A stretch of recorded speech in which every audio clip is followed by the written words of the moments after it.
Alright, should be live. Ayo! And got everybody sitting around the campfire.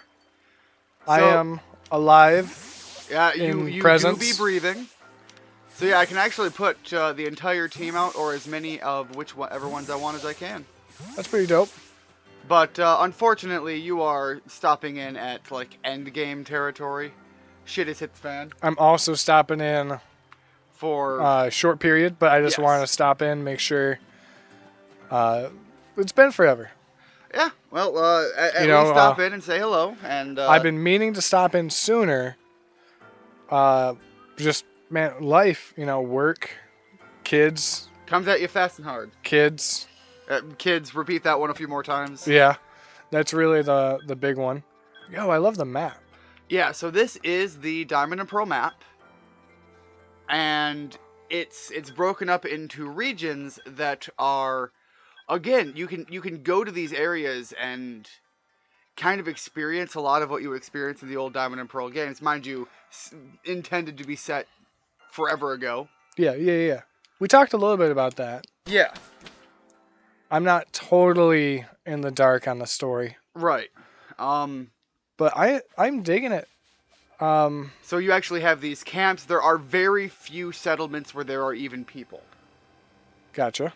I will say the people moderately kind of remind me of Breath of the Wild. Yeah. And we talked about that a bit before too. It's possibly using some modified either Breath of the Wild assets or even possibly I've heard rumors of the Xenoblade games because the certain members of the team that worked on the Xenoblade games have worked on this. Don't talk and not play. Yeah, well, I wanted to show you was specifically on the map. So each one of those regions you saw are about this big. And the camp we're looking at is right there. So it's a pretty sizable map that you get to explore. And I like that they broke it up that way. Because you can actually do, I'm imagining, a bigger map by breaking it up that way. Because now, even though games don't load the entire map, it's usually just what you're looking at. They still have to load some stuff, right? Right, yes. And so this way you don't have to do that. Data that's loaded at constant. This way you don't have to do that. But you can see the grass in the distance. You can see the range of what more or less exists. Yeah. But Pokemon do exist further out than that. Same thing with the most items. This has been the Pokemon game we've all wanted. I think this is the closest thing they've gotten to what everybody shouts about wanting ever. So you said you're close to the end of the game? Yes. Let me hear 1 out of 10. What are you thinking? 1 out of 10. Okay. You know how you use Breath of the Wild as a scale when I get out of hand with either spite or love of something? Yes, because even though if you don't agree with it, Breath of the Wild has been voted the best game ever. I think this proves that's wrong. I know you don't agree with it, but you think this is better than Breath? I think this proves that wrong. This is all of the good things about Breath of the Wild, with a lot of the absolute shit things removed. For example, crafting's in here. Item materials, or guess what? They're not a thing. You don't really have weapons, but you have items. You're gonna have to craft your Pokeballs, and you have to keep those up to date. But it's scattered out and made use of them in such a way that farming materials actually feels decent. It doesn't feel like an absolute slog. Where are you going? I need to head that way, but I think I have to go around this way first. No, there was a way that you can go up. Was there? Did I miss that? No, we'll go over to the left. To the left. Go up that. Oh, yeah, I guess I could jump up there with this guy. Yeah, that's what I'm saying. Like, there's totally these steps here. Well, except then I run into this problem. But I do have a other character that'll help me with that. That's dope. I was going to say cheese it like you would Skyrim. No, this guy is made for climbing the mountainsides. And these are like big event Pokemon that you befriend rather than actually capture. So consider this though, Ian. Here's the big important fact that you have now. Here's a cool one. Hold up. So I go to the bird. Important to think about now. Breath of the Wild, if nothing else, majority opinion is best Legend of Zelda ever. Right. And I think you could even admit it's not bad by any means. No, I would just say personally it's not the best. So, still, So there was a Gyarados out here. massive open world concept. Pokemon that do not swim. Check this out. Continue going. Oh, Floaties. well. So, Breath of the Wild, massive open world concept. Beloved by many. Not bad in your opinion. I'm saying that spitefully. Yes. Pokemon, massive open world concept. Probably going to be beloved by many. Even you are saying this is an awesome game. Yeah. This is the new standard for Nintendo. That's kind of a thing, yeah. This is... That's intimidating, both as a consumer and I'm hoping intimidating as the developers. But what other games are they going to do? What other classic Nintendo games are they going to do open world now? Because they've done Pokemon. They've already done Mario too. I mean, Mario's been open world since the 64. Yeah, at least. So that's not too surprising. Legend of Zelda's been open world for a while, but never massive map like that. So a lot of these characters have reminiscent features of characters in other games. And right now, my running theory, which was discussed with somebody chatting last time, this guy might have ties to Cynthia. I was thinking that with the eye. Yeah. When you said that, I was thinking Cynthia. All right, so area used to be a volcano. Volcano erupted, became this lake. So by a Pokemon called Mesprit. So we are here to... Right now, what I need to do is I need to meet all of the fancy lake Pokemon so that I can save my good name. I felt... you know what it means to be isekai'd, correct? Yes. In the realm of anime? Yeah. Main character got isekai'd into the past here. Yeah. And upon showing up, nobody trusts him, and he goes out and, busts his ass and makes a good name for himself. Shit goes wrong, and because you're the only new guy, it is foreigner bad material. Yeah. And so, right now, these are two characters that don't hate me right now, and are just working with me to try and prove my good name. The one on the left is a leader of a tribe, and can't assist me openly. There's another leader of the tribe that's trying to work within the village that I was at. Prove yourself to all three of the Pokemon that guard the lakes. Okay. So yeah, right now it's a lot of... all three Pokemon that guard the lakes. I mean, you're going to see Suicune then, right? No. No? Wrong lakes. Who are you going to see? This is going to be Azelf, Mesprit, and Uxie from the Diamond and Pearl games. The elf characters. Yep, I know. Okay. I was just thinking lakes, man. It's got to be Suicune. Yeah, that would be Gold and Silver. Hey, Richard, welcome to the stream. Hey. Actually, long time no see. Yeah, Quinn's actually here for once, but he will not be able to stay. I think we covered that earlier. Yep. I got to take that back, though. Not only does this and Breath of the Wild set the bar for Nintendo, the new Metroid game. That was also really good. And that was and that didn't have to be an open world. No. Because Metroid is a side-scroller. Well, the Prime series changed that. No, it's a side-scroller. I agree. I as much as people love talking about the Prime games, I don't think they were as good as the... That's like Donkey Kong not being a side-scroller. It is a side-scroller. Tasha. Hey! It would be hilarious if it was Suicune, though. I think it would be pretty awesome if it was Suicune, but, I'm a big fan of the Gen 2. I'm also a big fan of dog-like Pokemon, so go figure 3 legendary Puppos. Fair. I don't like this thing. Yeah, this is the new Hisuian Gudra. I'm not sure how I'm feeling about this guy, but you can see how there's a turn order in the right. It's not truly 1-to-1 anymore. So I can have a default attack, which right now is on par with my Agile. An Agile attack will sometimes adjust the turn order. Gotcha. In my favor for me getting more turns, but for a weaker version of the attack. Strong, obviously, is going to be a stronger version of the attack, but you can see that it make Scoodger have 2 turns together. Cool. Down Okay. the line.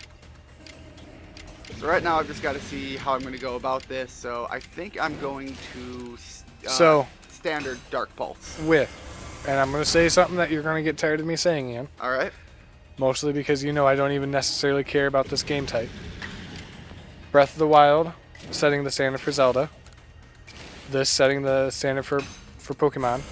We've set the standard for Metroid. Right. One more thing. I want a new Star Fox. I want a new Star Fox. Like a new Star Fox. Like, but especially with what everything being said, we need an F-Zero game. We need an F-Zero game. You're not wrong. I legitimately agree because Nintendo doesn't have a lot available in the realm of racing games. No, and that's a problem. I mean, the other nice thing I'll say is with this new style of Pokemon and the new style of Zelda, and then bringing back Metroid the way they did. Right. Potentially, like I said, if they could bring back Star Fox, would be awesome. F-Zero, that'd be awesome. I think Star Fox would be an amazing one for people with the handheld Switch. Yeah, I mean because you can even do like cockpit controls. The nice thing with everything being said, Nintendo IPs are not feeling like dead horses right now. They're actually being given new life finally. Someone, instead of beating the dead horse, we tried CPR. At least we're beating it in a way that makes sense now. Slap that chest a little. But let's be honest, Pokemon games were getting repetitive, and they tried to do cool new things, but... And for some people it worked, and for some people it didn't. Yeah. Like, they never really grew outside of that. This is now a massive change. Oh, yeah, here's a big change up in the... yeah, I can even be caught up in the attacks even. Yeah, moving around. Yes. Even while the battle's going. That, everything being said, this is such a big change. They should definitely make a new Star Fox and F-Zero as well. We need a new Donkey Kong. The thing about F-Zero is it's such a good IP for Nintendo because it makes up for a lack of like realism in absolute style, which doesn't require nearly as much graphical and fidelity. Yeah. So I mean, awesome lineup to keep the Switch alive for longer so they can develop something new. I have referenced that I suspect there have been rumors for a long time about a new Switch. They aren't going to deviate from the Switch platform right now. That would be a dumb decision. Yeah. What I think they're going to be doing is, because we've had rumors now about a new Switch for years, and I've called them out as being ridiculous and dumb. Not that it would be in development, but people kept saying this year, this year, this year, this year. I think this year is an anniversary of the Switch release. I think it's like the 5th year that the Switch has been out. And so you think that's the time they're gonna... I think if there's a good opportunity for them to make an announcement, it would be this year. I think it's still too early for them to release one. But I think if there's going to be an official announcement, this would be... how did it feel to bond with Pokemon work together? Heartening. I think this would be, if they're going to do it, the year to do that. I think they also have a huge... They have a lot that they're relying on right now to promote their platform as it stands. A new Switch would mean, quicker load times, maybe a little bit higher graphical fidelity. You could do quick updates to these games and just say, hey, what used to be 720p can now be 1080p. Yeah, but don't ignore the game. I'm going to keep giving you shit on that. How did you feel when you mingled with the Hisui clan? Yep, so Richard said new game like Donkey Kong 64. So, I mean... Yeah, that would be a... So that was going to be one of the things I was talking about. A roster of games to keep people excited for the Switch, to extend the life of the Switch. And they have big ones coming out that are still not even getting released, but are at least, like, really damn close. Well, like the Zelda Breath of the Wild 2. Well, hear me out on this one, though. New Donkey Kong game, right? New Kirby game. Yes, that's another one. I'm super excited for that. Those two need to come out. And then there's a third one. What was my third one? Oh, new Splatoon game. Splatoon was yeah, big. Splatoon is coming out. Okay, awesome. There is a third one in the works. Turtwig Ash says, "What up?" Hey, what's up, Turtwig? I would personally, now this is me being personal, not really. The market might not care so much. Yeah. I want a new Pikmin game. Okay, I agree, but I would also accept, just out of desperation, Pikmin 1 and 2 packaged together as an HD update. Nope, I want a new one. I know you do. I'm just saying, out of pure desperation, I would take that even. But I really, really like. I really like the way Pikmin 2 played. I liked 2 a little bit more than 3, but don't get me wrong, 3 was still awesome. Turtwig says his crush might like him. He doesn't know. Well, hey, I am not the guy to go to for the big pushing on that, but congratulations, and I guess keep going for it. I mean, confidence is key. Yeah, confidence has always been my key. That is factor number one. I am not by any means the most attractive guy there is. I'm no Momoa. Yeah. Jason Momoa. Yeah. But confidence, man, that's your key. The 3D Kirby game was something you definitely wanted for the longest time. So excited for that one. Here's the thing, like it's building up. So I'm gonna keep reminding you, don't ignore the game. Yeah. Because as a viewer, that would irritate me. Yeah. It is building up to be. Okay, wait, hold on. Yeah, Next Lakes. That's what it was. Back in the day, there was a N64 Kirby game that was, pseudo 3D. It was a 2D platformer, but it was 3D built. Oh, shit. And it was absolutely amazing and probably still to this day my favorite Kirby game. But this new one looks like it's building off of a similar feel and format, but building upon it in a positive direction. So I'm super hyped for it. So, Turtwig, if she's in your class, like I said, confidence. Just ask. I know that sounds cheesy and it's easier said than done. But, like I said, confidence is the important thing. As far as... So, it sounds like this guy's also might possibly be in a similar position to us. This guy who's been here for the whole game wants to know what's going on with him. Or maybe he's just meaning his place in the world. I might have missed something there. I was thinking, though, two more awesome games to bring up. Frick, make it 3 awesome games. They've got a huge lineup, and they've got... Are they doing another Luigi Mansion? I think they did one recently. Okay. As long as Luigi Mansion's on the roster. Another Yoshi game. Yeah. And with this updated style and everything, I would kill for a Super Mario RPG.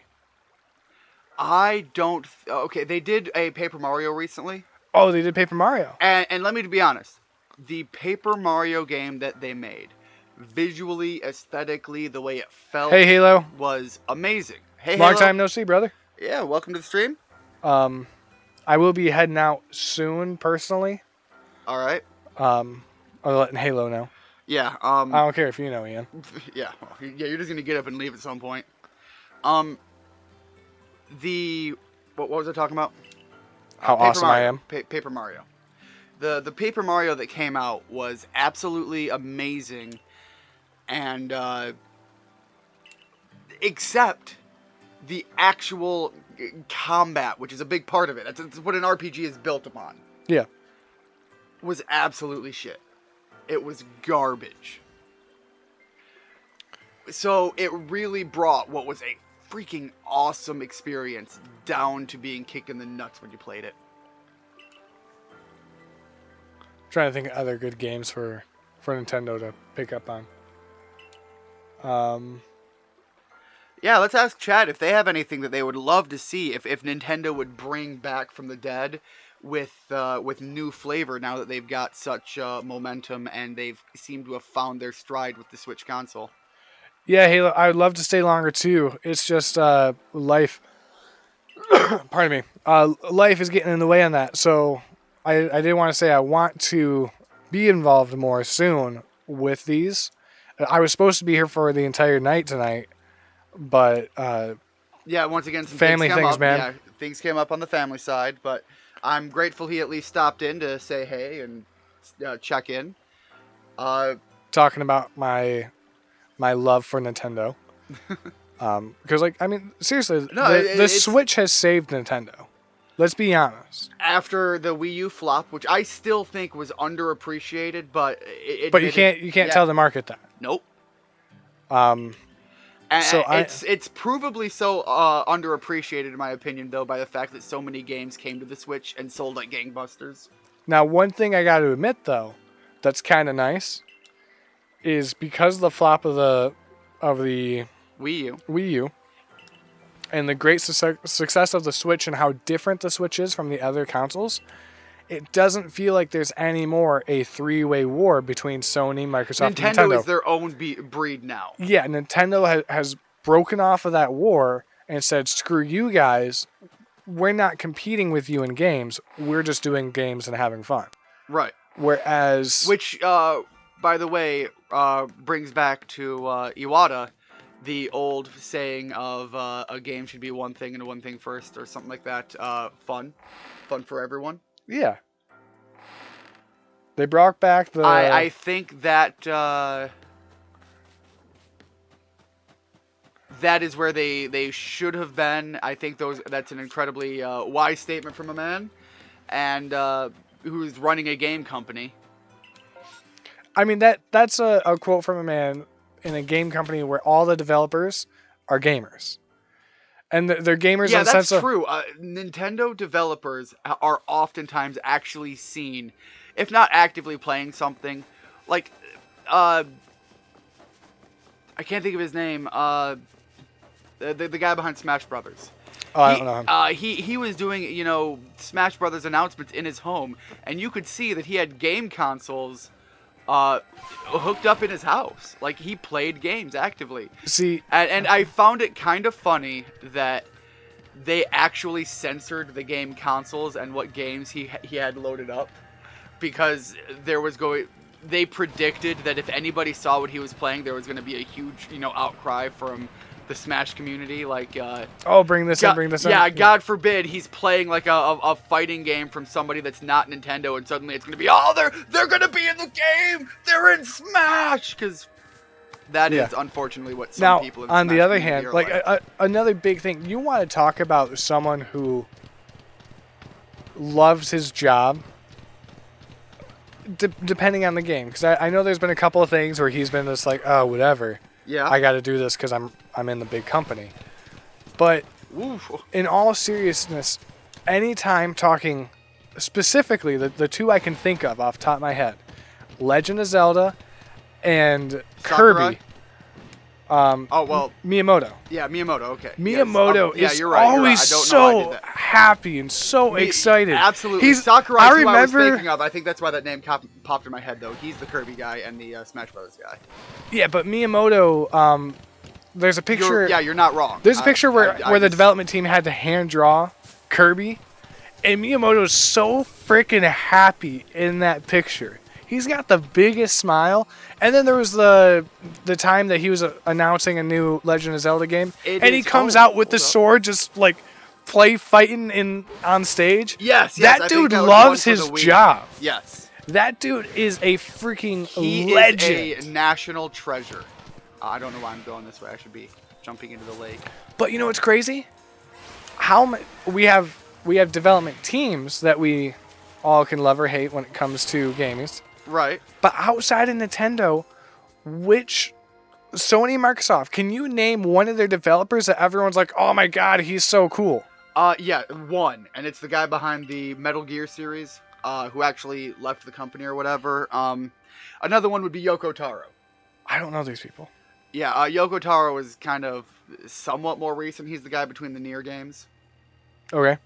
Now, on the other hand, Richard says they brought back The World Ends With You. And he says that's one of his favorite games. Yes. And added a sequel. Unfortunately, the game didn't sell enough, in Square's opinion, so it might be the end of those games. Yeah, and again, and Richard said that is Square Enix, not so much Nintendo, but they are Nintendo IPs.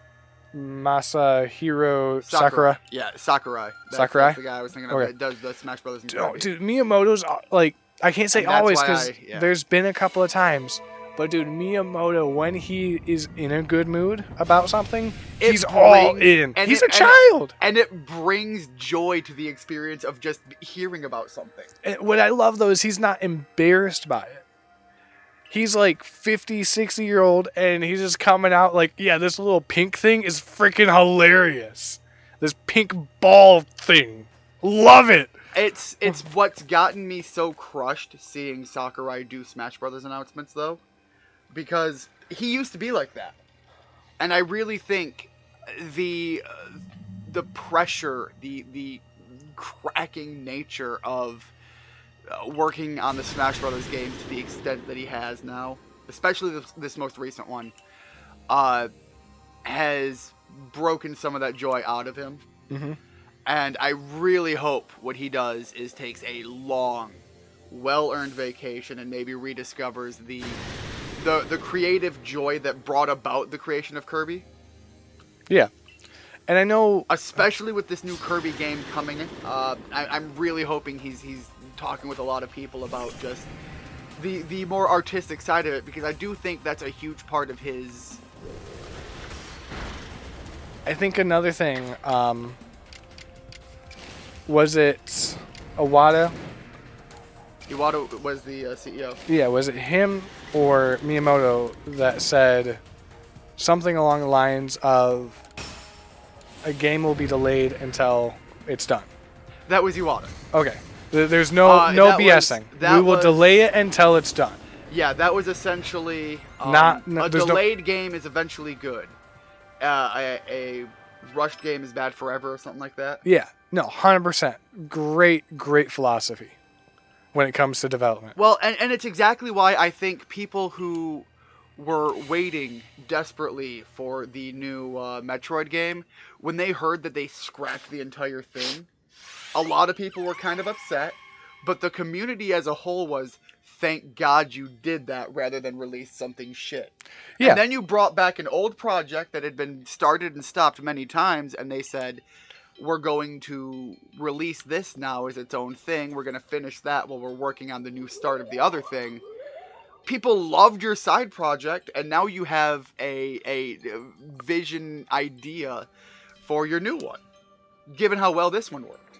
Yeah, I think that's a good idea to do, by the sounds of it, is release scrapped something one familiar, game, but with a couple of new ideas. Yeah.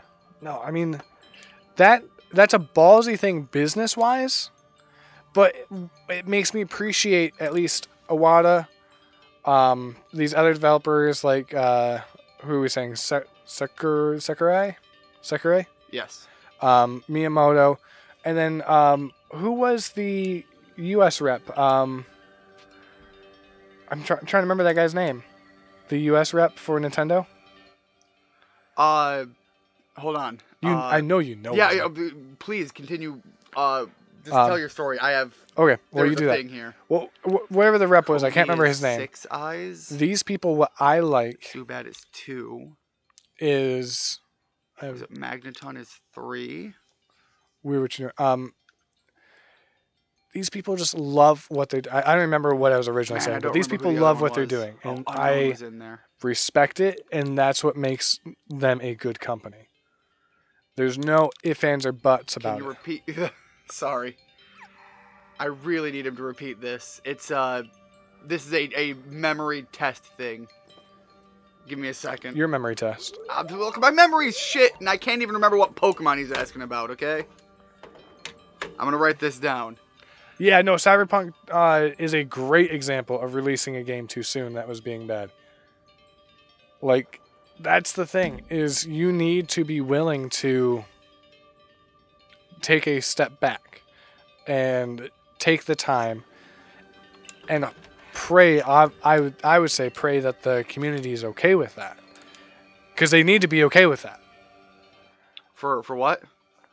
Taking time on a game. Yes. And again, I think with all right, the 2 might also be a 0. Shame. Yeah, all right. On the other hand, though, I do have to get ready to head out. All right. I stayed a little bit longer than I thought, but that's okay. All right. I think Combee has 3 heads, and each head has its own set of eyes. So I think Combee has 6 eyes. I didn't remember if Zubat had eyes or not. So Zubat might have 2 eyes. He might have 0. So let's go with 0. Unknown has 1. Magneton is a 3-headed entity, each one with its own eye, I think. And then Dusclops, I think, also has 1 Zubat eye. has 2 eyes. Are they eyes or are they just like little slits? I'm wondering if that's what they're counting. What? No. Okay, I gotta look that up before. Yeah, now you've got to look it up. Hold on. Something right here. Cyberpunk 2077, a good example of I read that. too soon. Yes, and that's the thing. Oh shit, Zubat don't have eyes. He don't have eyes at all. Not even little slits. Yeah, I didn't remember. I couldn't recall. Yo. Okay, so on the other hand, I'm heading out. Good to see you, Halo. Awesome to see you, Richard. Turtwig and Tasha. Yep, Tasha, awesome. Turtwig, confidence. Talk to her. I don't know how old you are, so I can't say anything further. Yeah, that's part of the thing. Is I also do not know, and I don't think it's in our place to ask. No, not going to ask. But good luck. Maybe hold hands in the hallway. Pray to Jesus to get. I don't know what you guys do. I ain't judging you. But see you guys. All right. Yep. Click that. All right, Tasha. See you, Quinn, on your way out. All right. Anyways, had to fit a lot in there in that short amount of time. So, picking up in the story, I met 2 of the Pokemon now. We're trying to build up the red chain. Volo, I assume all went well, Ian? Still, I must wonder, why don't they just give us the red chain? Why all of this running about? Perhaps they mean to test whether whoever seeks it is worthy. Yeah, Quinn's still here. Richard also says, see ya. See ya. And Halo is grateful you stopped in. Perhaps you are right. Who knows what would happen if it fell into the wrong hands after all. So, yeah, I didn't notice if there was any additional conversations as to other Nintendo IPs that they could bring back for the with the Switch. I did see The World Ends With You. Yeah, the thing about that is Square Enix is the one behind that, and Square Enix recently has been so money grubby and power hungry that I highly doubt they would pursue things like that. What use would the wrong hands have for it? Well, let's see. What does the red chain do? Who can say for sure? Maybe the red chain has some sort of other use besides mending the world. The red chain's as mysterious as this entire predicament we're in. But if we continue visiting the lakes, we'll get closer to an answer. So, shall we return to the home? Let's head back. Yeah, I am a long-time big fan of Square Enix, mostly for the Fire Emblem games and their other old-school RPGs. And unfortunately, Square Enix is pissing me off like you wouldn't believe. And I think they're doing that with a lot of their fans. So, that's Uxwie's claw. I sense a warmth to it. And I think it's greed that is pushing their bad decisions right now. Desperation and greed. I do have to wonder if anyone else has ever completed the trials of these lake Pokemon. Indeed. Yet we may want to add just a dash more speed. Things in Jubilife Village are tense. What makes you say so? It seems a Pokemon's been glimpsed on the other side of the... Okay, we got Pokemon on the other side of the rift?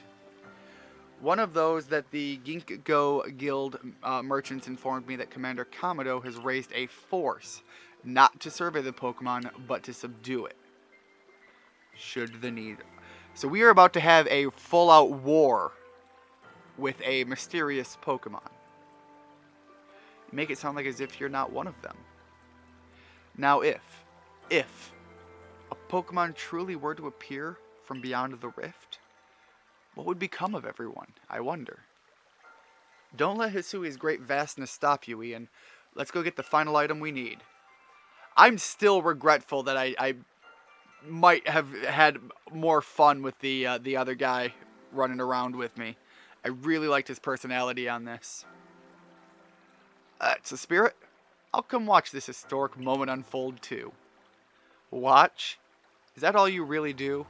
Remember, once you've sought the third lake and found what's needed for the red chain, make for the shrouded ruins. It's kind of weird that the Professor Rowan-looking character is the one prepping for war.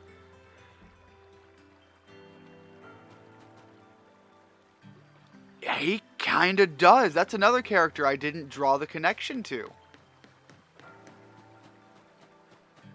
You're absolutely right. It's weird not seeing Professor Rowan in a suit, so much so that it just jarred me, and just that didn't even enter my head as a possibility for the character. Yeah, Rowan always seemed like an old gruff of a guy, like physically, aesthetically, but he was such a more laid-back guy. Like, he was a prime example of not letting the looks be be how you determine a character.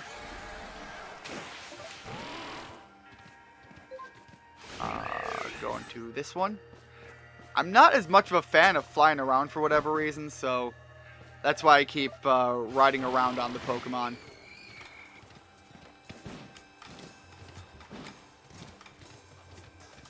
But yeah, given that you're right, his personality, and then place it to him literally raising forces to go fight a Pokemon. I think, yeah, you're right. Irony's the right word.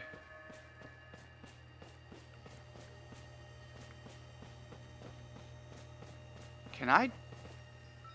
Oh, okay. I was like, why does it have the, like, talk to me icon above it? And I think it was just...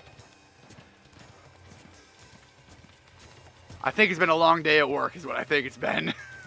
It's my first day back. They certainly didn't hold back. Alright, up to this platform. And then to the final one.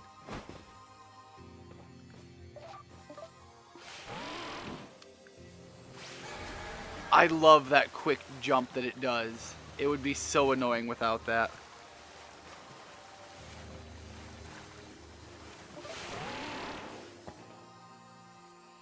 Do you know about Lake Valor? It's said to have been formed by a volcanic eruption, much like Lake Variety. Though there are also other theories that say it was carved out of the midst of a Pokemon battle. This lake is protected by the Pokemon Azelf. When Azelf okay, here's a question. How is this common lore that this guy's talking about? Or is he getting into some... Is he implying that he knows a lot more than the average person in this world? When Azelf took flight, the will to do what needs doing was born in people's heart. Or that is what legend would have us believe. Then again, he also has outed himself as being a bit of a historian, especially the mythology aspect to the world. What with his obsession with learning about some great historical hero and so on. The Arc phone is beeping. I also kind of find it funny that our God phone has the garage door opener app built in. The story at this point feels like Cyrus and Rowan being against each other, but on opposite sides of the issue. Cyrus being Captain Selene, and I think Volo is filling the role of as Cynthia did prior. Yeah, I kind of see that. It's we're not getting into overarching thematics that are anything new as a broad spectrum to Pokemon. But we are getting a brand new facelift, and we are getting a lot of new flavor to it.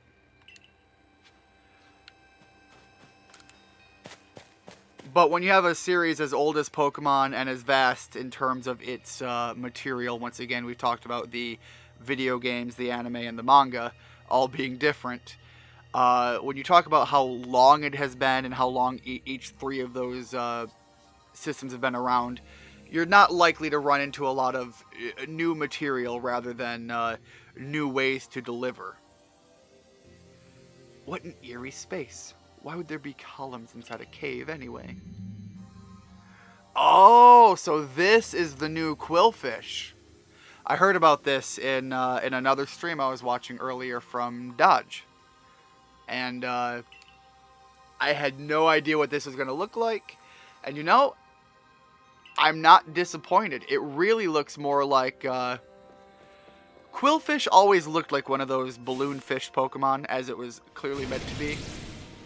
This almost looks like it's modeled more after the aquatic mines that were placed to blow up submarines. That's really what this seems more indicative of. Also, the idea of the name Overquill almost makes it sound... Alright. Let's hit him with an Aqua Tail, and then we'll swap it up. Almost makes it seem like a Mega Evolution. Just because Overquill is just Quillfish, but now bigger and more. Alright, let's see if we can't get the status effect with this. I was surprised to see that the Water-type move was normal damage, which implies Overquill is not a Water-type Pokemon. So yeah, Thunderfang is just normal effective. So with that said, he's currently kind of weak. We'll try and see if Ash can come in here and take the win. Fair enough, it's nice that it feels different in a manner similar to the way that this gameplay feels compared to games prior. Yeah, I think that's a good way to look at it. I'm going to go with a strong Rock Slide. A way I would think to describe it would be... You would look at this game and know it's Pokemon.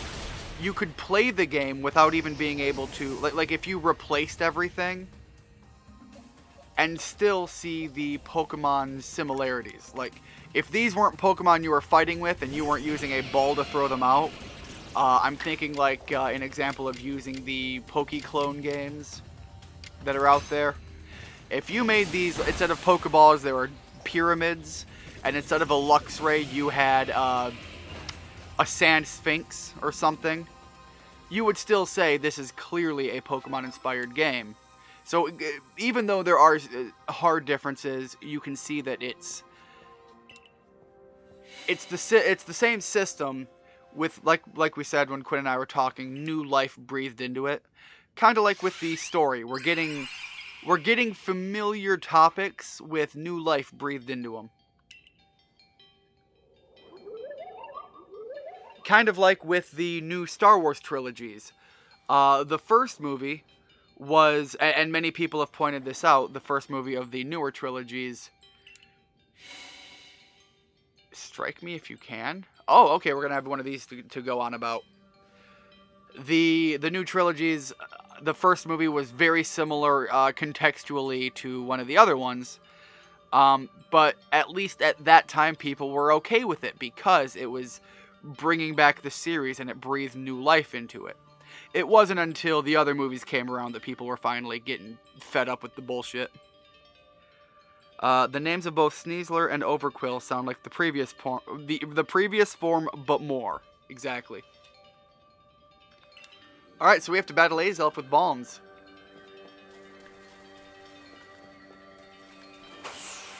Oh!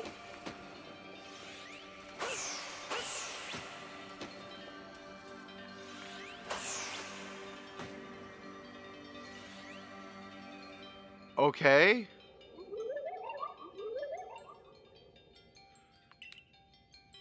Will you abandon this folly? No. I'm gonna keep going.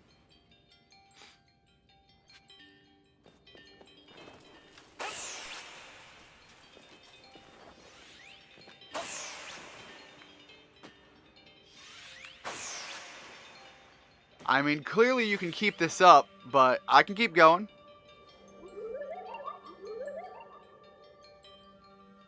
So, Richard, would you say the names are almost overquill in comparison? Damn it, Tasha, that's a good one. You meant for that to be an exclamation point. Oh, I see, yeah. It seemed you would best give up. Will you continue? Screw you, I'm not done! You think I'm not stubborn enough to keep going?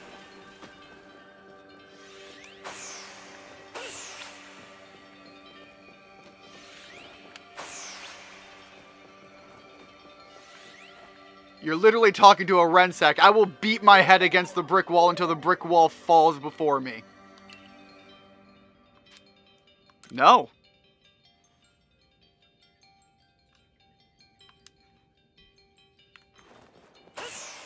Ah, you didn't teleport there? What?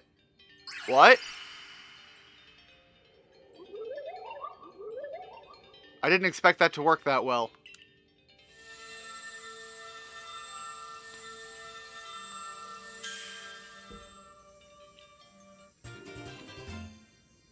Alright, I got Azelf's Fang, but legitimately, Azelf, we aren't done here. I have not beaten my head against the brick wall hard enough yet. That felt too easy. That looked exhausting, but now we've... That was exhausting? I've been fighting all of these guys, with exception to one, out of desperation and bad decision making. Without even using any Pokemon. Those are exhausting fights. Test of force, test of will. Yeah, test of stubbornness. A very lame test, but still a test. Well, the other one was kind of interesting, the middle one, because the first one was kind of like a personality test. The second one, I liked that. It actually made me test my knowledge of Pokemon. And I had to take the test twice even after realizing what exactly they were asking me. I don't know what could await us there, but I'm always excited to explore some ancient ruins. Let us be on our way. You avoided spoiling you about Azelf because I wanted to see if you'd think it was trying to get you to not hit it like I mistakenly did earlier today. That's one thing we didn't both do. Yeah, I am far too stubborn. A game tells me not to do something, and I'm just going to be like, screw you, that's exactly what I'm going to do. I remember playing the original Final Fantasy VII, and I was sitting there with my friends. We were, it was their version of the game, and they had already played through the portion I was playing through where you climb up the tower. And I legitimately walked my ass all the way up those stairs out of spite for the game telling me not to. Mist is so very good at obscuring things. It's long been said to blur boundaries. If we're to somehow bring together the world of humans, the world of Pokemon, and the world of myth, then maybe we need a setting such as this. That being said, what are we meant to do now? Seems I've made it in time. You arrived just when we assembled all three gifts. Did you somehow see our progress across the distance dividing us? I had the aid of a rather remarkable Pokemon, if you really wish to know. Could you mean that Pokemon that flits about the Hisui region? That flits about... Are you talking about Abra? What about the red chain? How are we to forge it? I would hardly know. We speak of a divine instrument, one said to be capable of binding the very world. Do you really imagine it can be forged by mortal hands? Then what are we to do? Search the entire vastness of Hisui for the answer? I'm trying to think, what would be a really cool tie-in for something to be like a forger of material? It's gonna be all three of these guys, but I really wish it would be like Regigigas with just like an ancient giant hammer, just literally forging the chain. There's something about that just piques my Viking love there. Just big, beefy Regigigas in the background would be awesome. Kagura's clothes look almost modern. Yes, they do. I mentioned that before. The dress actually looks really good and is not befitting of the region. Alright, we got the red chain. There's a lot of curves the game's throwing at me in this last leg. I mean, we have Kagura, who wasn't even like hinted at or mentioned at any point in the game leading up to this. So it was true. The pact our people have passed down for all these generations has been kept. At last, I can set this burden aside. You've succeeded once again, Ian. Yet, things do not seem to be going so well for the rest of the world. What have you heard now? So yeah, even if we're going at face value for what she says, she's got some sort of historical tie-in. Like, she is a messenger of a very specific message that has been held onto just to be delivered for generations. I've had some news from my fellow merchants in the Ginkgo Guild. It seems that the commander is going to forego waiting for his investigation to finish up. He plans to Jeez, he's going to climb Mount Coronet himself. What, without his army and just go fight this Pokemon one-on-one? He plans to get close to the rift to study it himself? Well, he doesn't yet know that our Ian has managed to get the red chain now, does he? That's true. There's no way he could. We need to tell him about the chain and about everything Ian has achieved before he sets out. So I missed that. Is that the commander going to go fight it, or is that the scientist who's trying to get there before the army? Oh, Quinn. One last time tonight. It was good to be back on the stream. Sorry you had to leave early. Have a good day / night, everyone.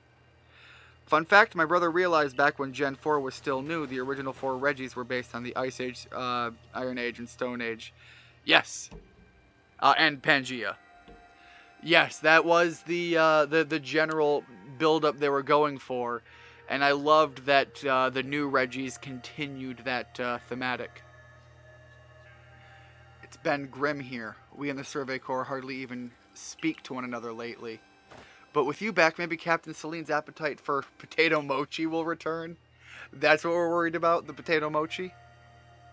Anyway, wait here a minute, will you? I'll go and let the captain know you're back. Is it okay to let her know I'm back? I kind of feel like maybe, yeah, there's something not right here. Oh, my dear Ian.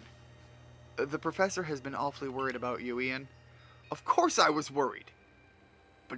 But I don't think I could hold a candle to the distress you showed, Akari. That's blowing it out of proportion. I don't think it's appropriate for an adult to make things up just to hide their embarrassment. But, where is the captain? Wasn't she coming with you, Professor? She's buried in a mound of work. I'm afraid we're to join her in the Survey Corps office. It seems her hands are more than full now that Commander Kamado is gone. Alright, where's he at? Well, he's set for Mount Coronet with the Security Corps in tow. Okay, so he did go with the Security Corps. I don't know why I'm saying that. He went with the security group up Mount Coronet. So yeah, he is absolutely declaring war on whatever Pokemon they saw on the other side of the rift. Tasha, you're sitting here like, yo, I've realized who all of these characters are the second I seen them, and you didn't catch on to that? I'm a little surprised. Yeah, that's kind of their whole thing. The new one, the dragon one, I think is the Middle Ages or whatever. The obviously dragon mythology. I think that's its tie-in. And then the electric one is obviously the dawn of electricity in a more modern age. He's determined to handle this whole space-time rift business himself, including dealing with the Pokemon that's been spotted on the other side. That's why I was filling in for the regular guards with Pikachu at the ready. Well, we aren't getting anywhere out here. Let's head inside to report to the captain. But yeah, there's a lot of really cool, hidden information like that in a lot of the Pokemon games. So, you managed not to die, just as I ordered? Well done. I'm gonna give the credit to Arita. You really didn't do a whole lot. No doubt your own past deeds earned you any help you may have received. Before moving forward, I must ask.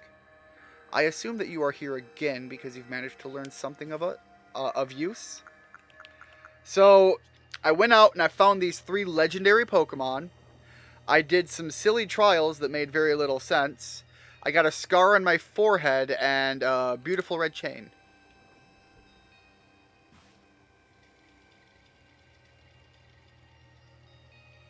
Hold on. I seem to have a...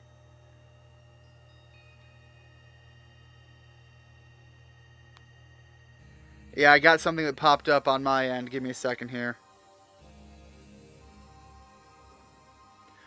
Alright, whatever it was. Yeah, I had some sort of error pop up on my end, but it looks like whatever it was short-lived enough. The stream didn't go down or anything, so sorry about that. I just had to look at what the heck had happened. You explain about the red chain you obtained. A legendary tool said to bind the very world?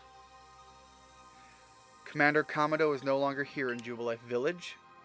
The Security Corps had been scouting the area near the space-time rift, and they reported sightings of something on the other side of it. Something that resembled a Pokémon. The commander made the decision to take the Security Corps to the mountain so as to prepare to fend off any possible threat. They were to make for the temple at the peak. We were literally just there. However strong the commander himself may be, he should have gotten Ian to help. As the captain of the Survey Corps, I hereby order you to proceed as follows. Ian, take that red chain to Mount Coronet, make your way to the peak, and put an end to all of this. You are officially reinstated at your former rank. Yay! And all of a sudden we're back up to 5 or 6 stars, whatever we had. Prepare? No, I think he's gonna spark that fight. Yeah, he's not preparing for anything. He's going there more or less with a declaration of war in mind. And that sucks because unfortunately we've kind of gotten the hint that if this pops off, it's a war against human versus Pokemon now. And I'll be honest, that is a war I don't want to ever see happen because humanity's gonna get wrecked. Are you certain you can do that with the commander away, Captain?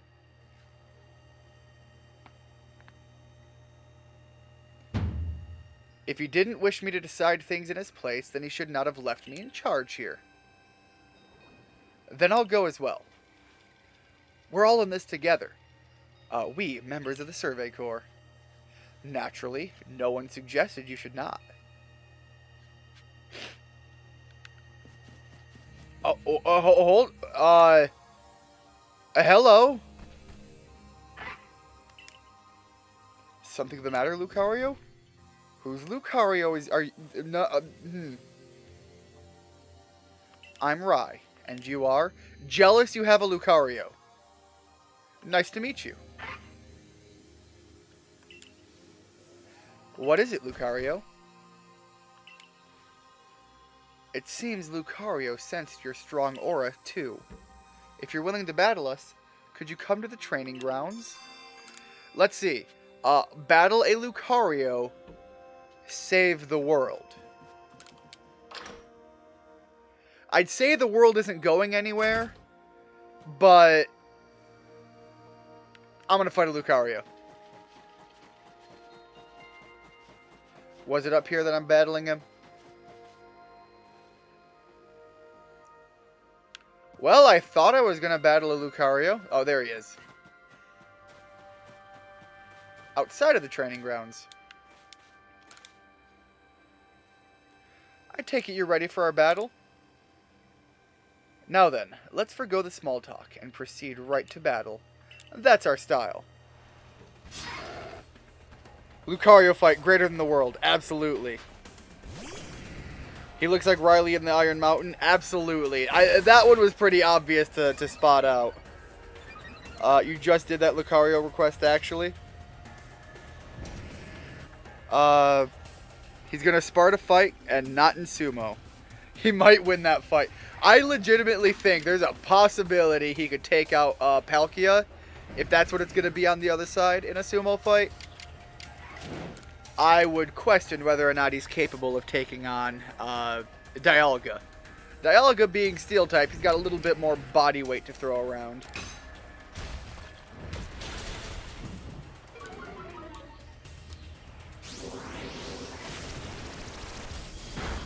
Okay, Dragon Pulse, that kind of hurts a bit.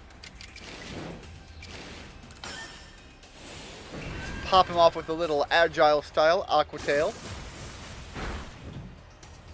I'm not sure if we could normally take this fight solo with just Chief, but I'm going to give it my best.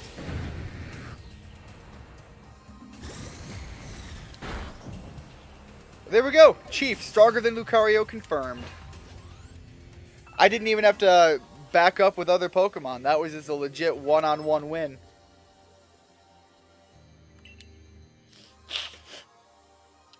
That was a wonderful battle. Seems we need to redo our training, Lucario. You gonna have another match with me? Thank you for the experience. I can tell you've met many Pokemon, and that's helped to make you stronger. I think we'll test our skills in other places from now on. Let's meet again. Alright, that was pretty awesome. I hope I get to run into him in other places where he's even stronger. I'd love for there to be like 3 or 4 fights of that, and it's like by the time it's the last one, it is a like perfect IV, EV, level 100 Lucario, and it's just, here's your fight, take him on. Should probably heal up the Chief over here.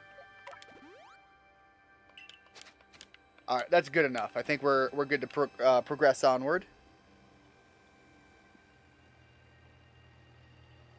Did you find the commander, Ian? The commander is already at Mount Coronet. Already? How could a grown man like Commander Komodo be so reckless? Well, when you're ready to declare war on someone or something, recklessness is kind of part of the game. First expelling you, Ian, and now this, I think he needs a stern talking to. As the leader of the Pearl Clan, loyal to Almighty Sinnoh, who reigns over all space, I can go anywhere in vast Hisui that I please, and now I am going to go stop the commander. I love that our things are serious, and we got 3 people with a smile on their face, and one of them that's just like, God damn it, what's going on? The one I really like is the professor smiling during all of this. The protagonists have always had awkward smiles and weird moments. But the professor being in the same boat, I just find kind of funny to me. Who is the reckless one? Yeah, she is going off to Rush right now. Hey, you got run out of the village, right? But you still tried to find a way to help us all? Nope, screw you guys. I'm here to help the Pokemon now. I live among the wild now. That's right, Ian worked hard to get that red chain to help us. Too right, and a fine job he did too. The Survey Corps is always hard at work for the sake of everyone here in the village, as well as for the sake of our relations with Pokemon.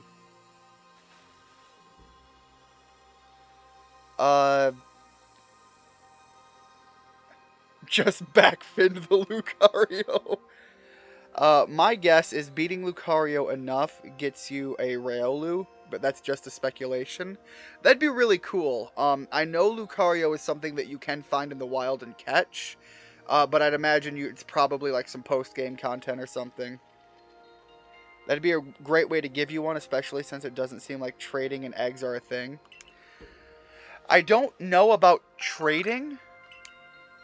I don't know about eggs either. And we haven't found a lot of egg-based Pokemon other than Togepi, thinking about it. Your orders are 3. 1. Make for the summit camp, and from there, the Temple of Sinnoh. 2. Use the red chain to resolve this mess. 3. Return here alive. I need to get me some of that potato mochi, so part 3 is kind of important.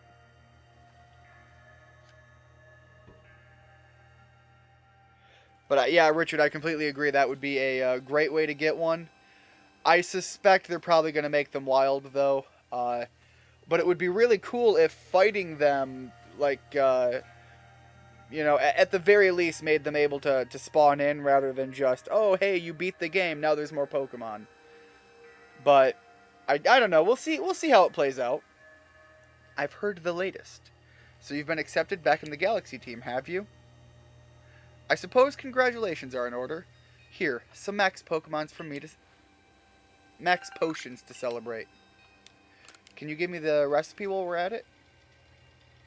It looks like the big moment is upon us at last. But no doubt it'll be fine. After all, you worked so hard to earn that red chain. Anyways, Tasha, now that you've pointed it out, I can't get over the fact that Rowan is essentially leading Team Galaxy right now. Like, that is at least the broad interpretation of what this is. Both Adaman and Arita have headed to the peak as well. My good friend Ian, I wish you great fortune in the battles to come. I would truly regret losing one of our most beloved and loyal customers. Yeah, I certainly bought a buttload of revives off of you when we were at the camp. It seems Kamado intends to use the summit camp as a base of operations for this undertaking. As for me, I think I will set up shop closer to the temple itself. Yeah, when we were at the camp, I spent a lot of money stocking up on some items. Oh, I'm not gonna... Okay, how are you gonna ride on me for this one? Things certainly seem to have gotten out of hand. Well, if anything goes wrong, the great Melly will be here. For moral support, at least. Thank God. My guy. You... At least we're going off and not on a sour note. I thought he came there to, like, spit in my face while we were at it. Things aren't going good. By the way, it's all your fault. Kind of the last thing I needed to hear right now. Okay, there's a beastly Electivire, and a part of me wants to fight it, and a part of me wants to keep going. Right now I am kind of trying to be story focused, so I will go against my challenging nature and just keep pushing forward.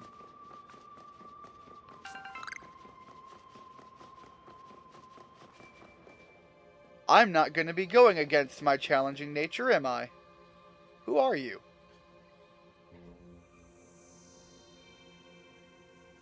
Just looked it up because you were curious. Apparently you trade in this game at Simona's stand outside of the training grounds.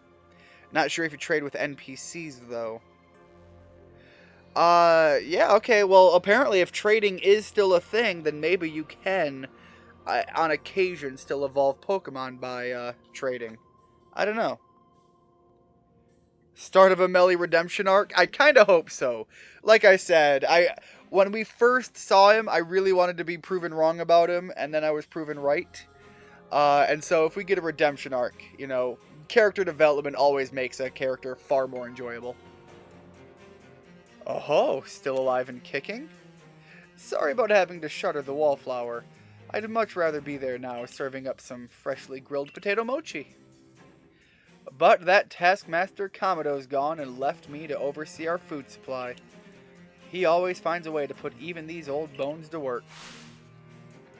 While I'm handling that, I suppose I'll handle you as well. Time to get rid of you once and for all. Benny, I wanted to go back home and eat some potato mochi. You can't do this to me, my guy. Lovely. I'll make myself plain as Kamado's right hand. I'm charged with I'm sorry, what? As Kamado's right hand, I'm charged with executing all the gritty deeds Kamado can't or won't do himself. I gave him my word I'd get rid of any fools that might dream of getting in the way of his plans. Benny, my guy, just put the hate down and go back to the restaurant, please. Go back to the Wallflower, open up your shop. We don't have to do this.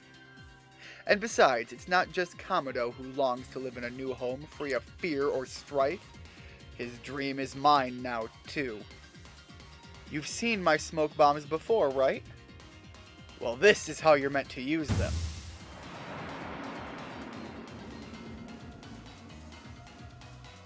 Benny, the assassin ninja master?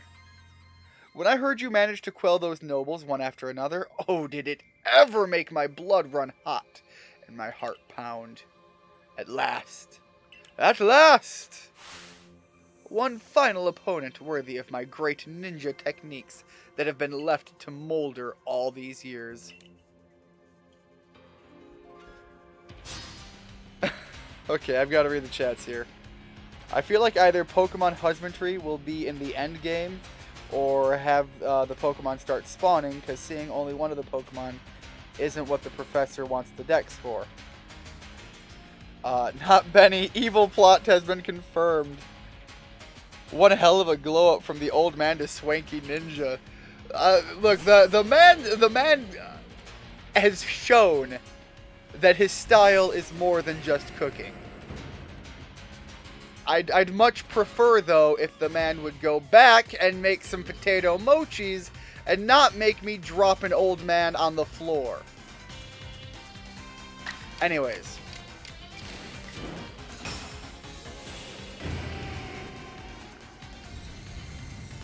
Benny being ready to kill you. I didn't know M. Night Shyamalan directed this game. Benny can be ready to kill me all he wants. I don't think he's got the goods. Go ahead and stack up. We'll just drop your Gardevoir as well.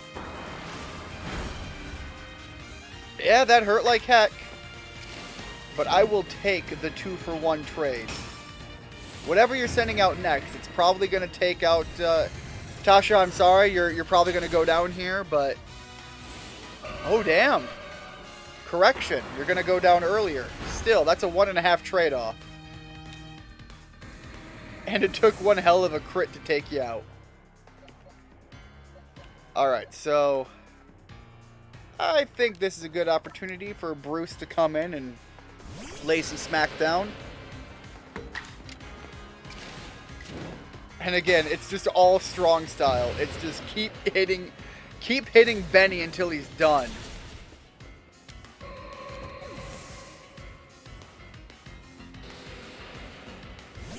Running as the attacks fly makes it feel like an action movie. R.I.P. me. And now you've got a Gallade. Benny? What is up with your party here, man? And that's a shame, because Bruce would have been great with the air cutter.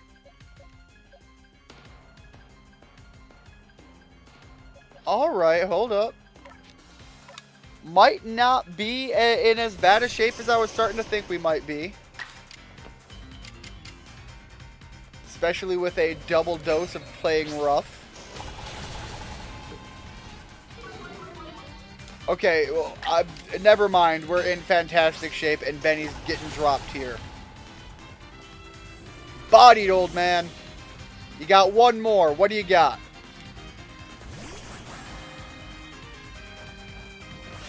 Ninja? Yeah, it would be. That makes sense.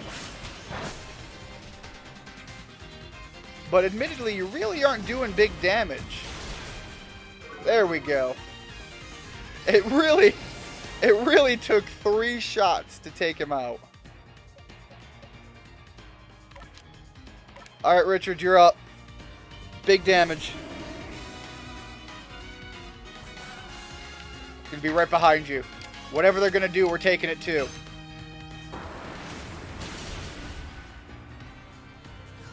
Never mind. Again, Richard just OP. He walks into a battle and it just ends. It seems my ninja techniques will soon be consigned to history. No, Benny, calm down. Go get some new recruits, train them up. The ninja way doesn't have to die. The hell's Koga gonna do in Kanto in a couple hundred years? Very good, young one. Very good indeed. It's only a foolish ninja who tries to keep after a target they know they cannot beat. And to be honest, I don't hate you. Benny, you're gonna make me tear up. Might actually like you. After a fashion. At least for the skill you show in battle. But listen well, Ian. Pokémon are truly terrifying creatures. Kamado and I saw our hometown burned to the ground by maddened Pokémon running amok. We lost plenty of friends and comrades that day. Again, this new Pokemon game just being like, absolutely, people have died. We had Cleavor literally tearing people open. They didn't show that. They only talked about it. And they talked about it being some serious damage. And that wasn't even death at the time. Now we have a village burned down. People who are survivors of a Pokemon attack. This is way darker than Pokemon usually gets. And way more in your face about it. That's why Kamado came here to Hisui, to try to build a new home, where people could live free from fear. But to achieve something truly great, you sometimes have to take extreme actions. So yeah, Kamado was a Pokemon hater all along. If hypothetical as it may be, a Pokemon were to appear from within that space-time rift, Kamado might lose hold of his reason. Save Kamado from himself, by force if you must. Do that, and I'll stuff you full of more delicious potato mochi than a human stomach can handle. Benny, my boy's going back! Benny! Yeah, Benny! Okay. I should probably potion up. Never mind, we're fully healed. We're getting a lot of twists and turns. Benny instantly big villain, but also Benny immediately after defeat just being like, I'm an old guy. I just want to go back and make some good food. Benny MVP. Let me see here. Is that a shiny or a normal Sneasler? It's a normal Sneasler. So it's the lighting. Yes, the lighting kind of made it look like it was a little bit...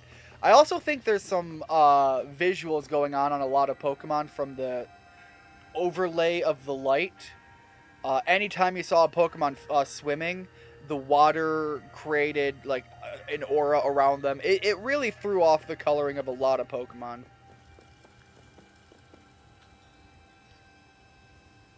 Benny still being a bro makes me happy. Makes me happy. We only need to have one big baddie. We don't need to have a lot of our friendly characters turning out to be super evil. Benny, like a good ninja, as much as it's going to be weird to say this, Benny was a fantastic ninja in concept. We never saw it coming. He had his big reveal, and he knew his place, as a ninja does, as a tool for his leader. When that tool could not do the job, it knew it was time to lay down the tools and go back to what you do good. So, very, very short arc. I liked it, though, personally. You'd better take that red chain up to the top of the mountain. That Pokemon threatening to descend up, on the peak any moment now, I think it might be the almighty Sinnoh. But all this has to be stopped, and you're the only one who can do it. Almighty Sinnoh seems to be nearly here, but still, the commander obstructs us. So you're saying we need to beat him in a sumo match. What if I get Benny to make some of his favorite food, and we throw it at him like the Pokemon? Nobody liking that plan? Neither of you? Alright, we'll go it the old-fashioned way.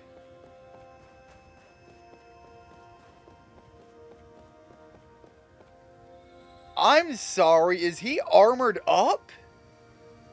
Is the commander straight up wearing armor? Gonna be honest, that looks kind of badass. You again. I've heard that this red chain of yours will bind the world. I assume that to bind the world means to hold the world together, keeping it as it's meant to be. A welcome idea, but can I truly put my faith in such tales? How about you trust me? I did everything you asked and I achieved results. Commander, please, be reasonable. I understand that you're bound to protect your people as commander of the Galaxy Expedition Team. I have the same duty toward my clan, but doubting Ian like this? You're not just wrong, you're a fool! We're getting into the big speeches here. Perhaps you're right. But if I were to simply place my faith in this boy, and that faith were to be betrayed, then how could I possibly face my people? You may think you're the only one desperate to protect the people of Jubilife, but you're not. Ian is putting his life on the line as well. I fought a giant, like, 2-story behemoth of a creature. Mano a mano, my guy. I've got this. I didn't even have to use the fantastic creature's Pokemon. You know, I just witted it and I threw food at it. Let me handle this. Benny knew the secret. Food will solve all of the problems. That'd be a hilarious way to deal with Commander. Eat mochi. His armor looks like a European-Japanese crossover. It looks a little bit similar. You're absolutely right.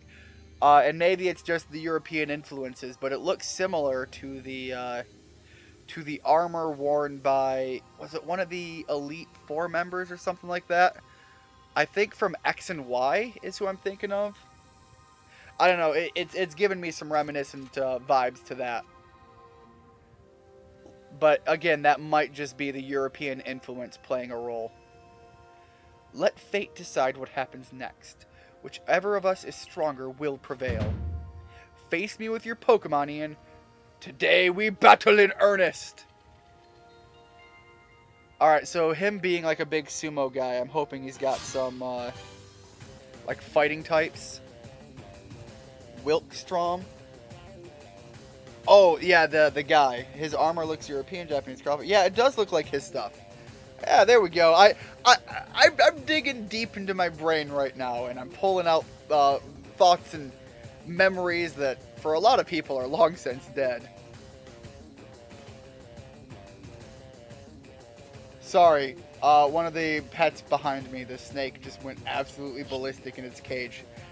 Distracted me a little bit. The Galaxy Team's Komodo challenged you to a battle. Alright, what are you going to throw at us? Braviary? Tasha, I'm sorry, that's not the best opening we could have gone with. Can we make it work? Well, I'll be damned, we can really make this work.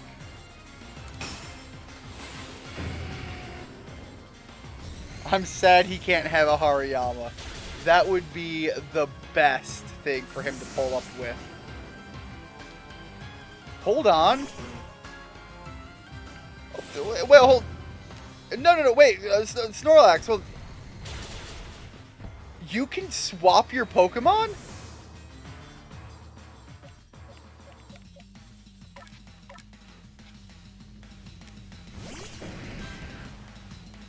Did nobody ever tell you that the NPCs aren't allowed to swap their Pokemon? Like, that's not a thing. You busting out some new strategies here, old man? What we're waiting on, Rock Smash. Anyways, back to my side of the field. Hold on. Just gotta run all the way over here. Another Rock Smash.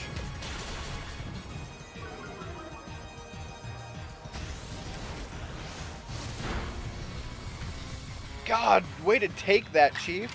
And now you get 2 attacks back to back again. Your Snorlax gone, old man. A trainer fight that feels like fighting another person. This cannot be! Oh, and they're gonna slap. Oh, that's gonna suck. Chief, you glorious giant snaky boy! Take him out.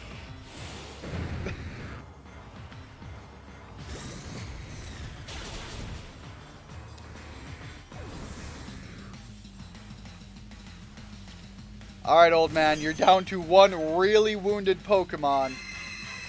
And don't get me wrong, a Clefable. I'm liking our chances here.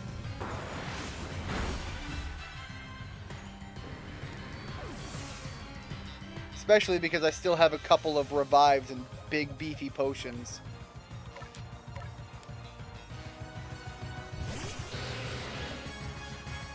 Clefable, your added fairy typing will be your downfall.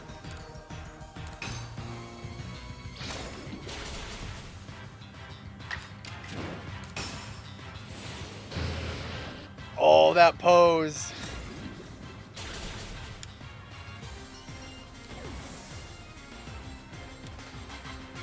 Old man, you've got nothing at this point. Your Braviary is like literally on death's door.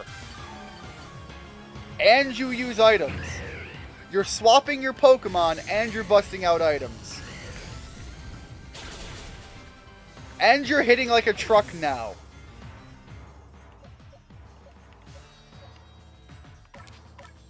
I'm gonna be real, I didn't expect the comeback like that.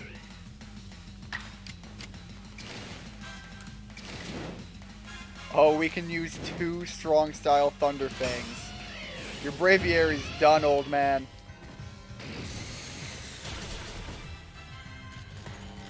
And now you're paralyzed. Unless you've got another potion or 2 sitting in the back pocket.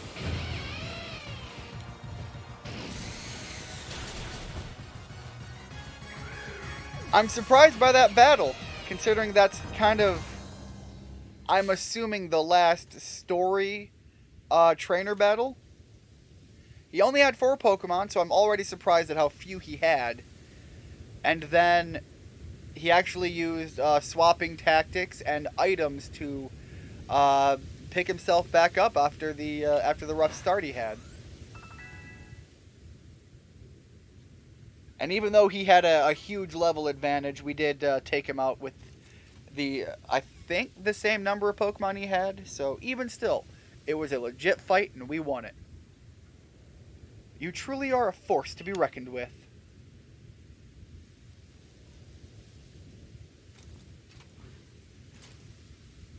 What? Wow. Ian, the fates have decided. I concede. And I apologize sincerely for doubting you. Commander Kamado. I know I have no right to ask it of you any longer, but please use that strength of yours for the sake of the Galaxy Expedition Team. No, for the sake of the Celestica people and all the Pokemon living in Hisui. Did I miss something? What's the Celestica people?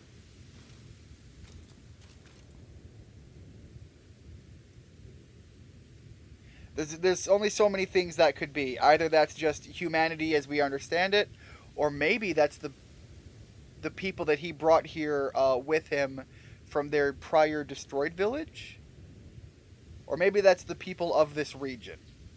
I can't think of anything else that would be. Don't you worry, Commander. We've got the red chain. The red chain will solve all of the problems. It worked so well in the other game.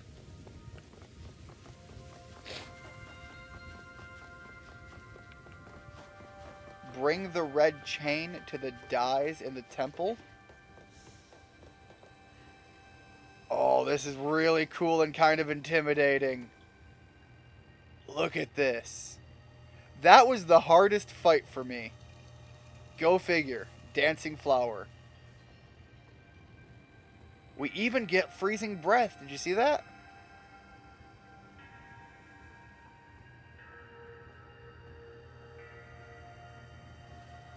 Okay, yep. That's what that. I was wondering which one that is, and that's the electrode. God, these look so cool.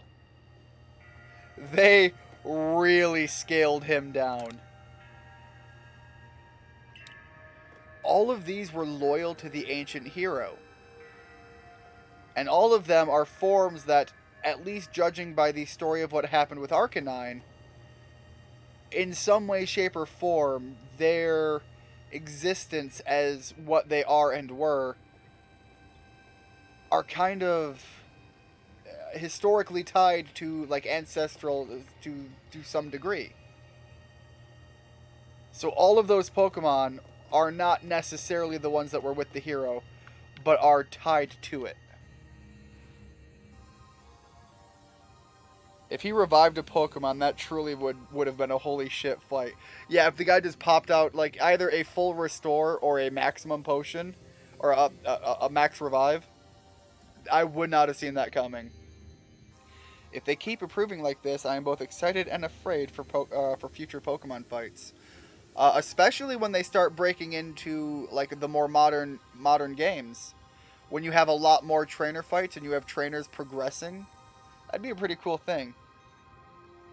Hey Ian, do you want to play Halo Infinite tonight or tomorrow? At this point, I'm looking at finishing this game off tonight and probably getting to bed for work in the morning. So we'll probably be able to play Halo Infinite tomorrow. I should be a little earlier than I was today. Like I said, it was my first day back at work and they really piled it on. Come on now. Now's the time. Use the red chain. Wait. What is this? There's a voice in my head. No. In my heart. It's speaking to me. Is this where you confess your love to me, Arita? You hold the red chain. Try to catch me then. Arita, do you hear what you're saying? Catch you? Almighty Sinnoh. I think the Almighty Sinnoh may be speaking to me. Telling me that a human will capture him, and he shall bend to the will of a trainer. That would be the weirdest thing for somebody to... Like that's the equivalent here of God serving under a man. Like, that's kind of what we're building up to here, and that's kind of wild. You hold the red chain. Try to catch me then, for the fight to come. Take these. Alright, we got a couple more Ultra Balls. We've got a few ourselves. That's understandable. We can play tomorrow night. Thank you for understanding, Halo, and have a good night, man, if that's your signing off.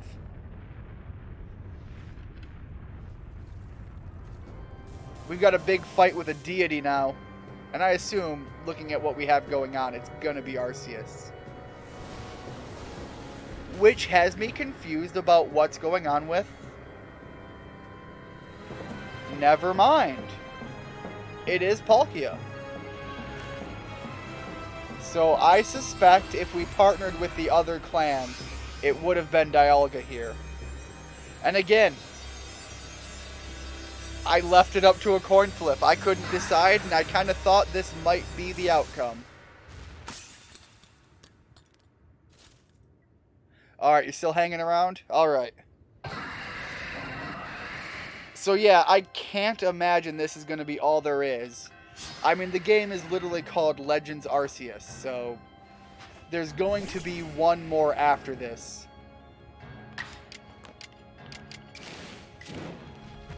And I quite literally can't make this Pokemon faint. Like, that needs to be something I look out for. So let's go with an Agile Infernal Parade. And I'm going to have to be crazy potion heavy. Alright, so we can up it to some strong attacks now that we have something to go off of for a gauge.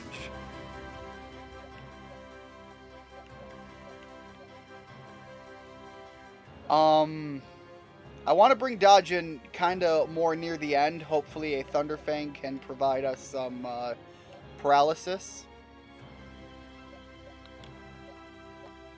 So we're going to come in with Ash and hope that the the level difference will work in our favor for the play rough skill. It'll be strong, but not too strong. Isn't that yeah, this is the Pokemon from the original Pearl game.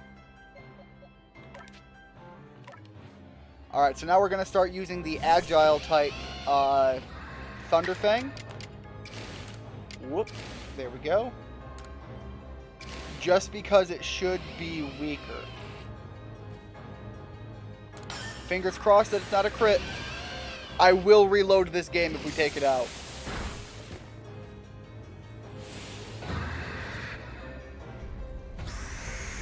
Man, it's just got a super effective move against my whole team, doesn't it? Alright, I think Chief can buy some time for me to throw some revives around. Because I need to play this in such a way that will still let me throw a lot of Pokeballs. And if Chief can take 2 or 3 hits, I think that is a fantastic system to fall into here. Awesome. So we don't have to worry about too much of a balance issue here. We'll get a good couple of balls off to really try to catch Palkia here.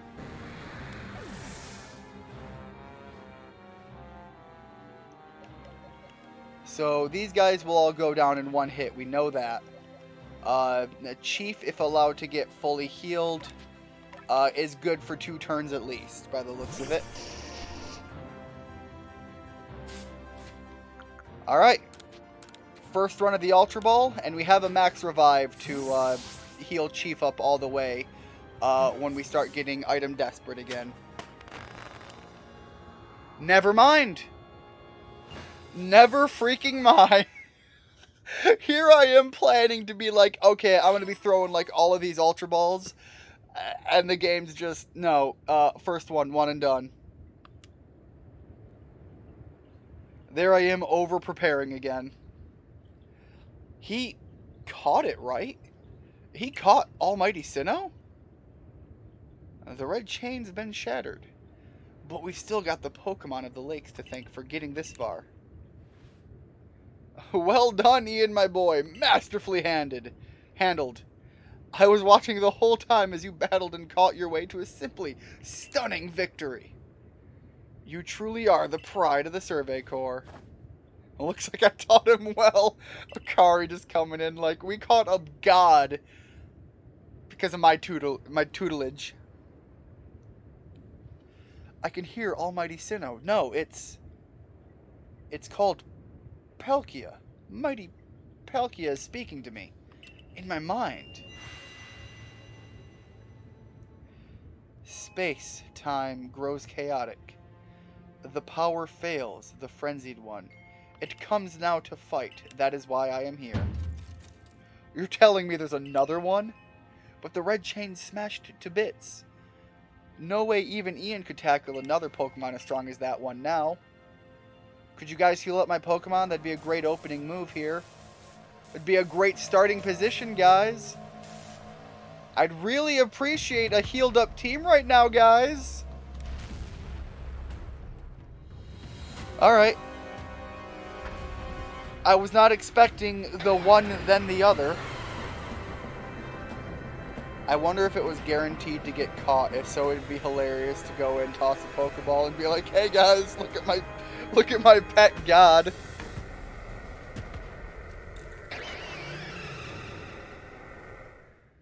Yeah, I wasn't expecting the 1-2. I wonder if I can still catch this one. All of you, we must vacate this. Forget the fancy talk. Book it. Come on, we gotta make it back to the summit camp while we still can. We need to leave before this other Almighty Sinnoh decides it wants to fight us. But, Commander, we can't just leave it here. You dunce! You won't be any use to anybody if you die up here on this mountain. What are you waiting for? I'm telling you, we gotta get going.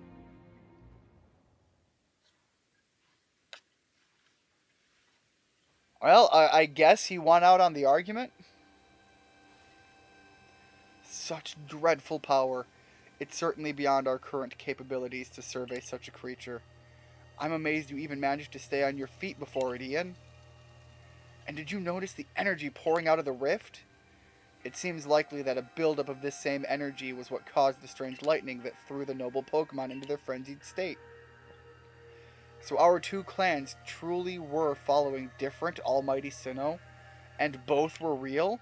What a shocking turn of events! Who could have seen this coming?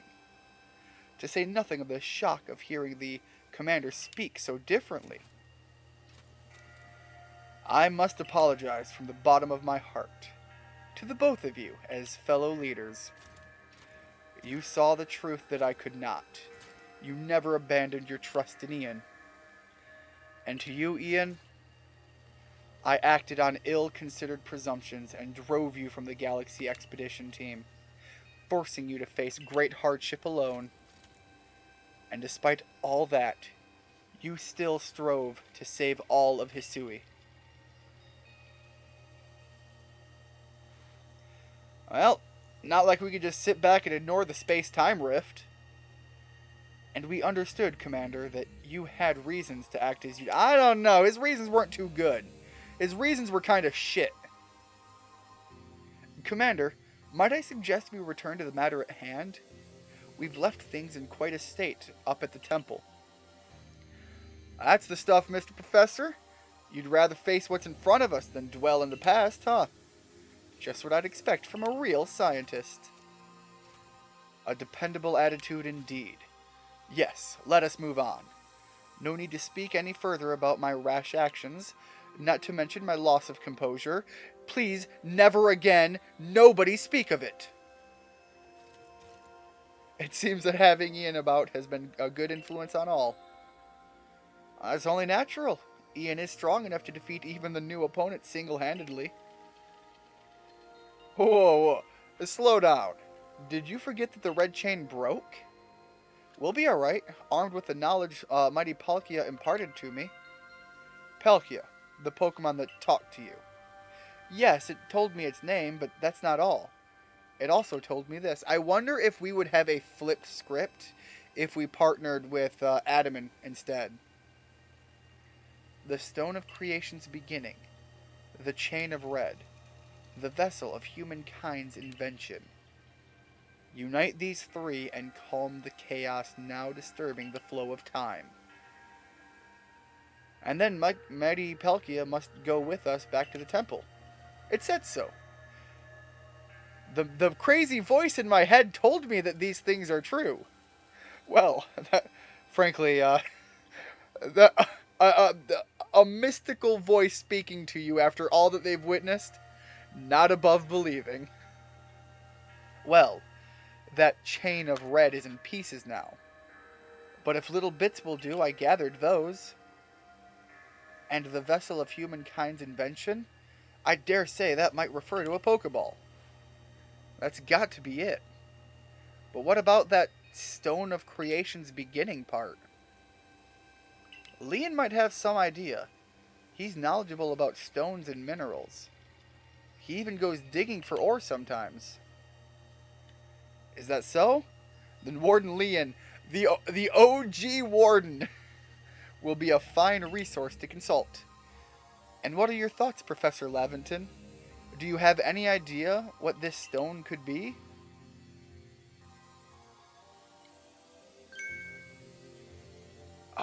Upon my word, perhaps I do.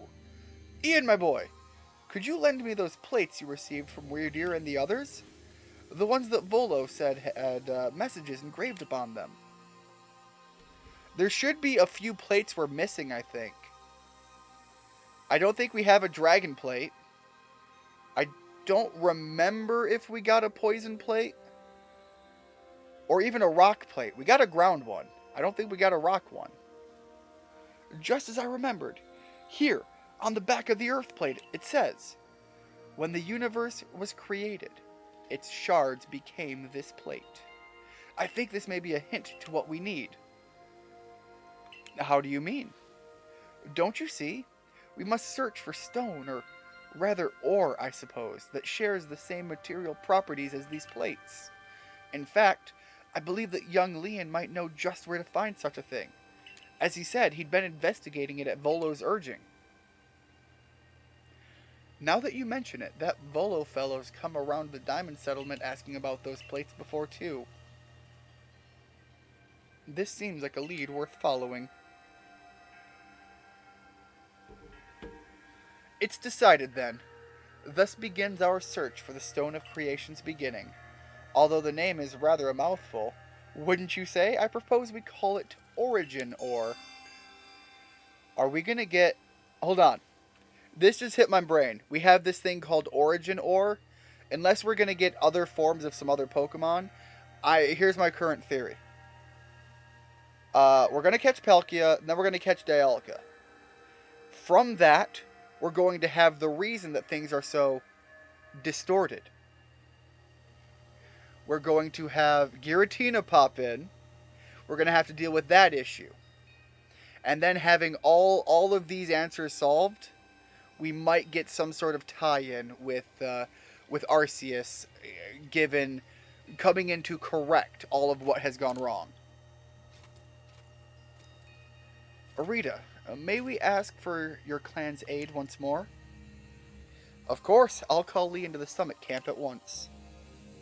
Volo, the not-so-secret NPC MVP. No, I was legit thinking there might be something, iffy about him. But the man has come through more than once, especially in this last arc. I waited as long as anyone could reasonably expect. But my invitation just never came. So I decided to honor you all.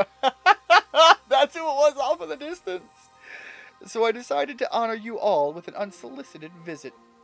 Be glad and rejoice. Now, Adaman, I see all these other louts have their little tasks to be getting on with. But what of the great Melly? Where's my role in all of this? I'm your leader, Melly. Show a shred of respect, would you? Fine, whatever. Just hurry up and give me a job, great leader, Adaman. And make it a good one. You want a job? Fine. Your job is to support the others. All the other wardens are busy looking after their nobles and keeping the Pokemon of our clans from panicking. Take a hint. Oh, Adaman. Oh, you silly, foolish boy. Don't you understand anything? Everyone has work they are suited to, and work they are not. And oh, before I forget, it seems you weren't entirely useless after all, Galaxy Team Grunt. Well done, you. Take this as a reward for your adorable efforts. Just my way of encouraging the little people. And you're all so little compared to me. 3 candy truffles. Thanks. I suppose it's better than nothing. I've brought Leon. Yeesh. That ugly hat suits you as poorly as... Melly! You calm down! Yeesh, that ugly hat suits you as poorly as this important role does. I don't like this at all. I should be the one consulted for my wisdom. Says the guy who wears a beanie on his hoodie. Hisui's ores and stones are her precious resource. Since I was the first to realize that fact, it's only natural that I should be the first consulted. If you have a problem with it, perhaps you'd like to take it up with Cleaver in battle, with that bumbling ball of yours. Well, now we're getting we're getting a little into unsavory territory. Excuse me, that bumbling ball is more than capable of zapping both of you and that ugly bug. All the way back to your stupidly oversized tree. Shall we prove it to you now? Melly, give it a rest and play nice with the Pearl Clan folks for once, would you? Bigger things are at stake here. But Adam, man! Everyone back home is gonna be mean to me. They've been bullying me since my ball lost. Everyone back home is all worked up because the Pearl Clan got to speak to Almighty Sinnoh, or Palkia, or whatever. Do you want them to go hog all the glory? Warden Leon, if you would. Certainly. Then let us set out at once. We make for the primeval grotto. Okay. What if Arceus is wandering around in human form, Mirage, kind of like how Latias did in the Pokemon movies? Tasha, stop writing good stories here, okay? I'm playing Pokemon, we're at the end game. Stop giving me 3 or 4 more arcs to deal with. That'd be awesome, though. Melly has brat vibes, especially with the trademark, but Mom! He absolutely does. Alright, so we're going to a new area? I see you've caught 1 Pokemon. Care to report your findings? Yeah, kind of like a god or something. Congratulations, you caught the God of Space. Here's $850. Go figure. Primeval is one of those words I can't pronounce right to save my life. I don't know if I'm saying it wrong or not, but I'm going with primeval. Primeval? Primeval? Primeval just sounds cool. Oh, it seems you've made some new observations. Let's take a look then. Ah, yes, most illuminating. The God of Space. Understood. 80 points. Here's 80 points towards a new rank, and 850 Pokédollars for discovering and capturing a god. Good job, you! So, what would you like to do now? Let's return to the village.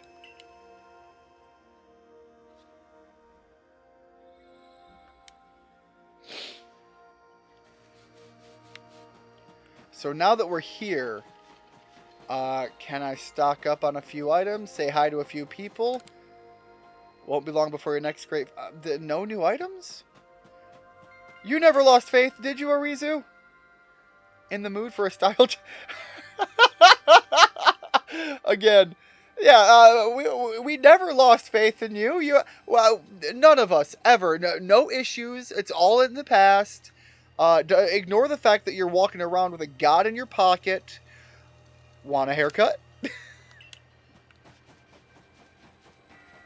I love just the absurdity of that.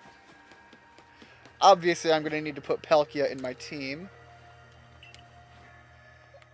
Oh, man. The one I don't want to get rid of, but it just makes sense because, well, frankly, it's the only one that's not a named member of the chat. Bruce, I got to part with you, man. Although, Palkia is not a bad one to take his place with. It just feels bad leaving Bruce behind.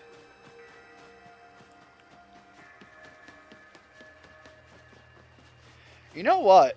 Thinking about it, I can at least, while we're here, see about making Palkia more fitting for a for the role he's replacing. I don't know if Palkia can get like Air Slash or anything, but if he can, I'd like to have that to at least be the flying move that Bruce was filling the role for. Alright, let's see what Palkia can learn. Rock Smash, not worth it. Bulldoze, Aerial Ace, we'll take that. Rock Slide and Shadow Claw would not be bad to have. And Draco Meteor, also great. I'll have to look at the moves again to figure out what I'm going to stock up with. But those are all good moves. Alright, so let's check Palkia out here. Change his moves around. Earth Power isn't bad. Aqua Tail for a water type, again, not bad. What's his physical attack at? Check his summary. There it is. So, actually, he's a special attacker. Although, yeah, his physical attack has been buffed, and even still his special attack is so much higher. I didn't even consider that. Alright, so let's go through here. Spatial Rend is going to be worth having rather than Draco Meteor. I don't know if I want Ancient Power or Earth Power. We have a couple of Rock-type moves on our lineup. So we'll keep Earth Power, especially since we're going to go fight Dialga. I think Ground might be better. Alright, against my better judgment, we're just going to leave him as he is.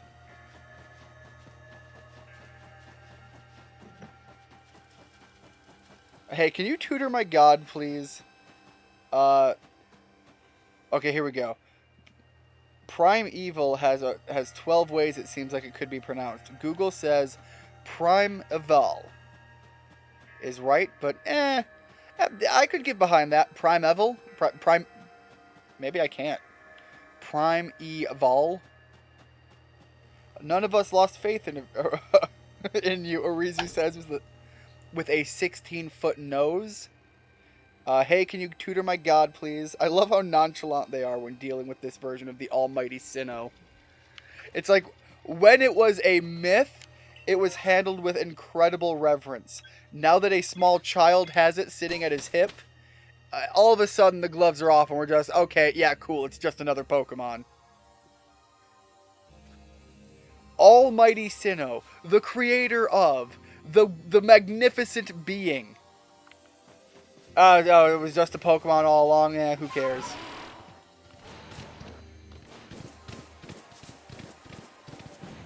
Alright, we're going to climb up the side of this cliff. There we go. I think this will be a lot faster than going through the cave again.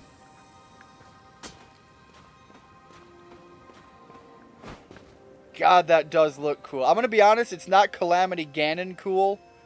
But that is cool all the same. Wait. What? What? That was purely an accident, but kind of funny. We can finally live out the dreams of all 10-year-olds. Climbing trees.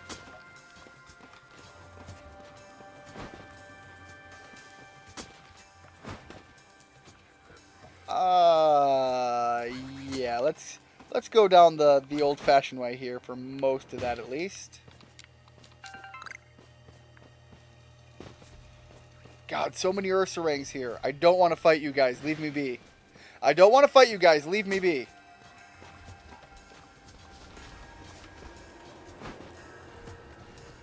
Alright, from here... Whoop. No. I think it's better to switch over to this guy for a little bit. Don't want to fight a Steelix either. I want to find a safe spot to climb. I think this is going to be my safe spot to climb.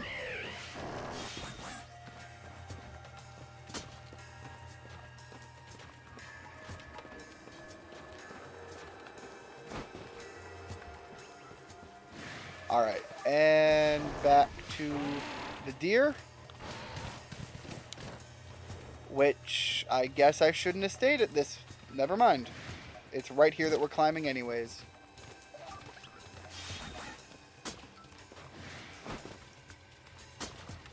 We are so right at the end here. Man, the camera is going all kinds of wonky trying to climb up this thing. I'm sorry, what?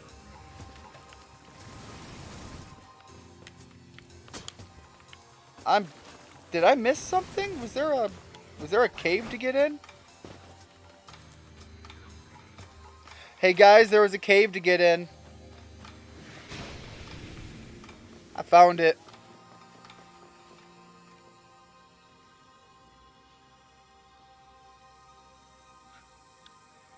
What a curious cave. I feel some extraordinary power here, as if the world itself was created in this very place. What do you think, Leon?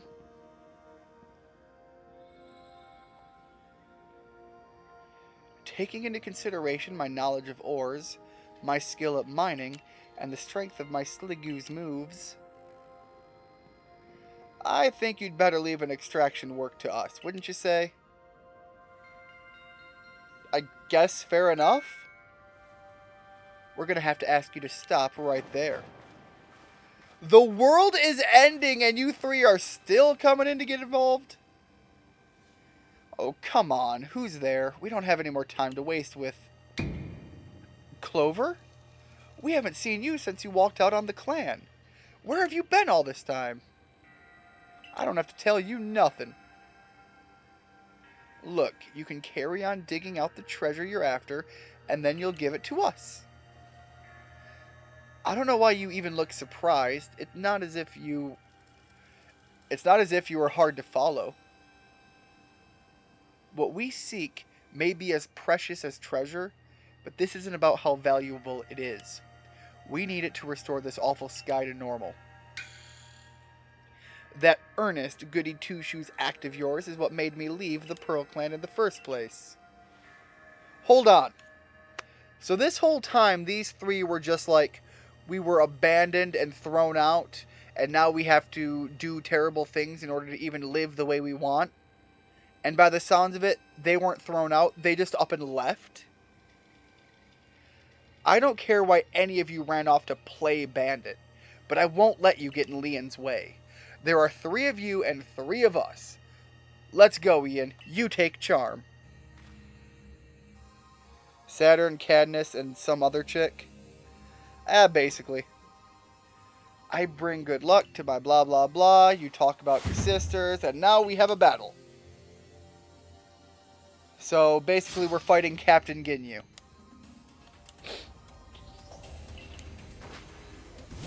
So are you going to have Rhydon and Gengar? I think she was the one with Gengar, wasn't she? Or was that one of the siblings?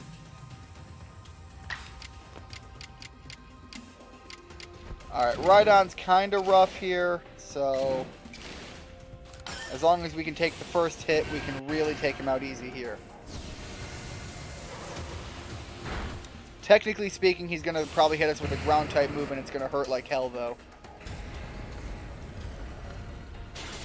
Yep, there it is.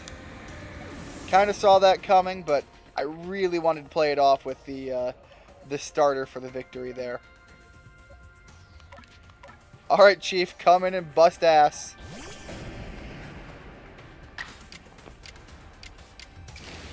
Strong style Aqua Tail.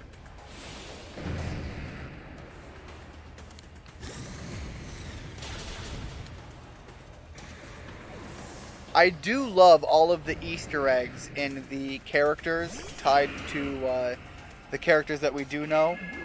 It really makes for seeing like you're going through in sort of a who's who of the game. Alright, I could swap it, but let's see if we get lucky with Chief.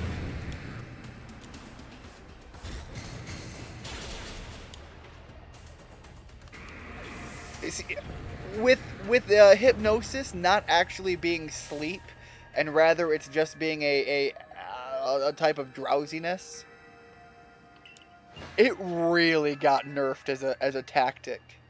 Putting things to sleep is no longer viable. It's no different than being paralyzed. Just paralysis, I think, still has a little bit of a speed debuff. Come on, Clover. Why not come back to the Diamond Clan? Times are changing. We're changing. And we could really use someone as strong as you are. Are you joking? I've got no interest in living back in that place with all of its stupid rules. Look, we'll let you keep your treasure this time, but you'd better do something about that sky. You're as strong as ever, Ian. Maybe you really can do something about that monstrous creature at the top of the mountain. But even if you do, the next time we meet, you won't escape without a beating. Remember that.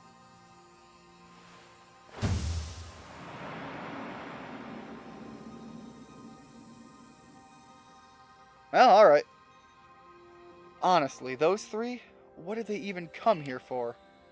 Oh, we'll heal up everyone's Pokemon. Can anyone place Adaman? I really do think, whereas Arita has ties to, I can't think off the top of my head. I know I want to know it. It's on the tip of my tongue.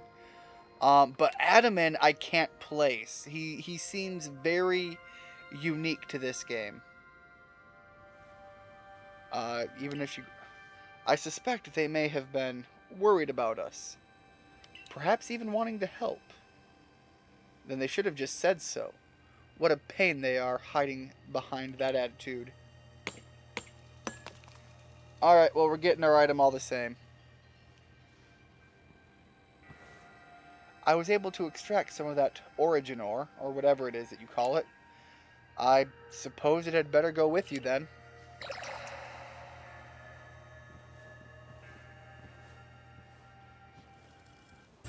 We didn't realize that he was partnered with one of those goo Pokemon. Because we never had to fight him. His was just, getting to fight Haxor. That was surprisingly easy. Is it May? Is May the one I'm thinking of that Arita's given me the vibes of? No, you simply fail to recognize my skill. You ought to be praising my hard work, honestly. I knew we could count on you, Leon. No wonder Cleavor recognized you as a worthy warden. Let's hurry back to Mr. Professor.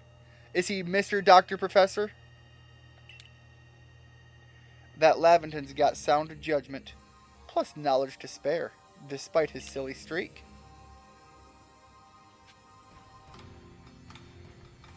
Arita does have May vibes. Okay, that's who it is. I knew it, and I knew it at the tip of my tongue. I knew it from the anime, but it was just for some reason I couldn't think of the name.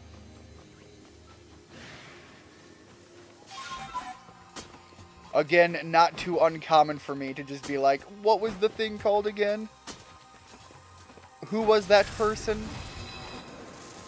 How do the memory? What am I doing climbing my way back? I can just fast travel. Oh, wrong camp. This camp instead. May is the only character you can think of with Arita. Yeah, for some reason, I couldn't think of her name. So this is the Stone of Creation's beginning, the Origin Ore. Yes, one can certainly feel an imposing aura emanating from it. Could this be the feeling of the very origin itself? I've been meaning to ask you since you brought that up, but the origin of what exactly? Of everything, by the sounds of it. Exactly, my girl. Now, back we go to Jubilife Village. Again, we can't just rush there right now.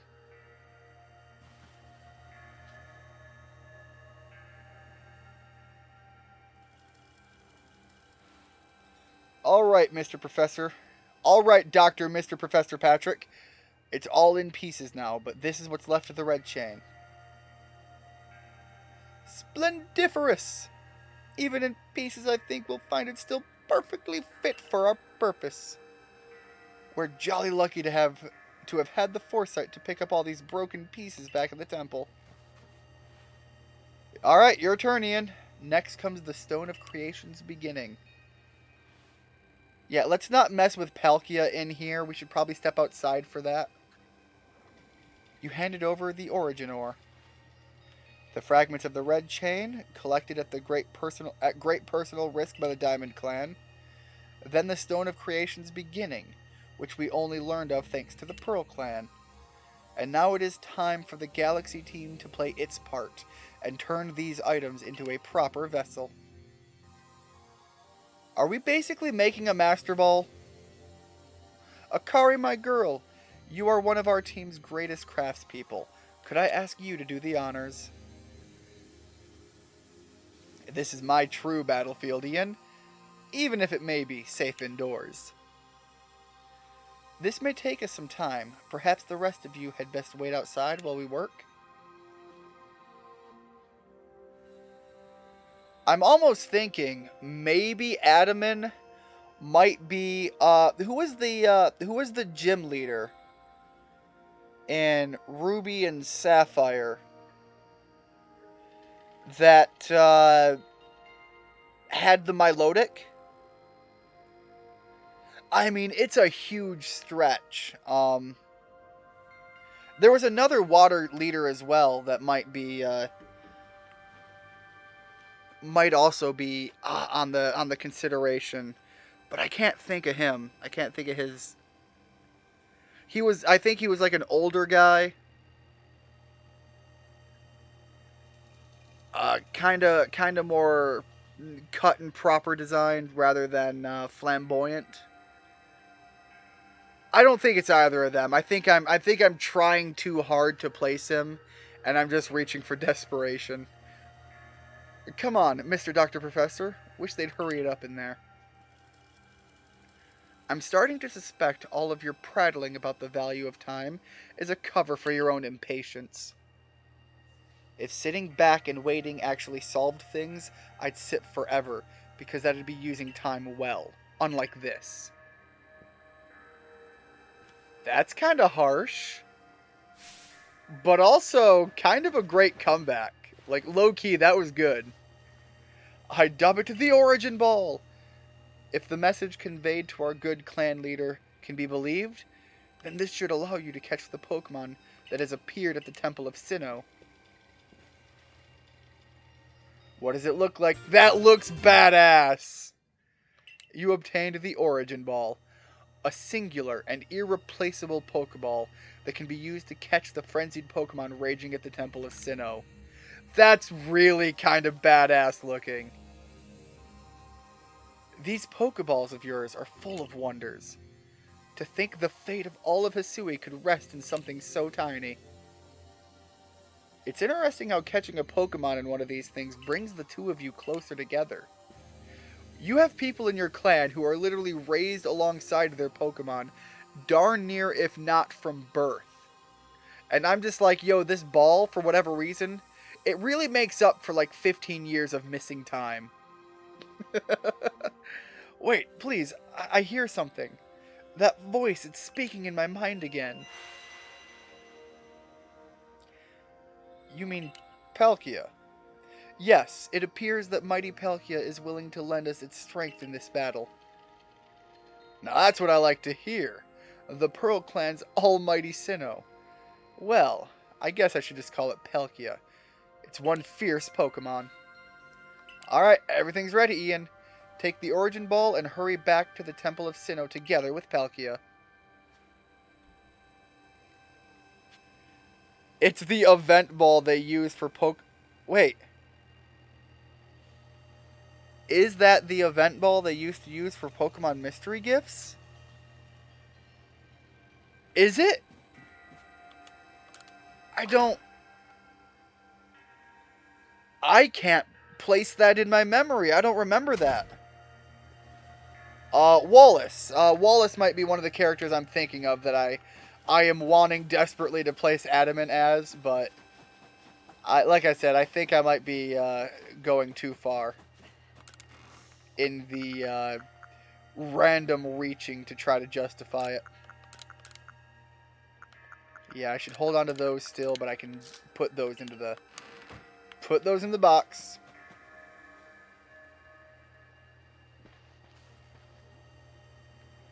I also think I really might be mixing up characters in my head as well. I don't remember Wallace and the water leader. I can't think of him. Is it water or ice?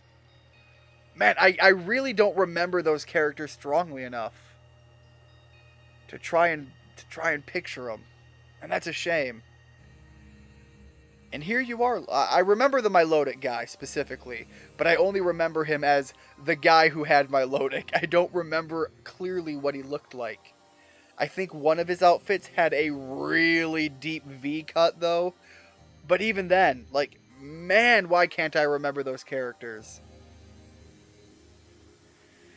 And here you are, Lost One, ready to face your fate atop Mount Coronet. It seems a vicious battle might await you. Well, I go where I must. I do what I must because I can. Oh, well said.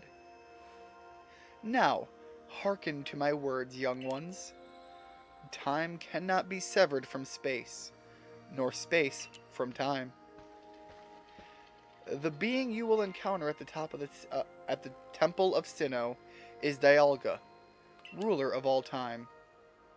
If it is allowed to run wild, time itself will twist and bend here in Hisui, and eventually the very world may be broken. But you have the aid of its counterpart, Palkia, the ruler of space, and therein lies hope.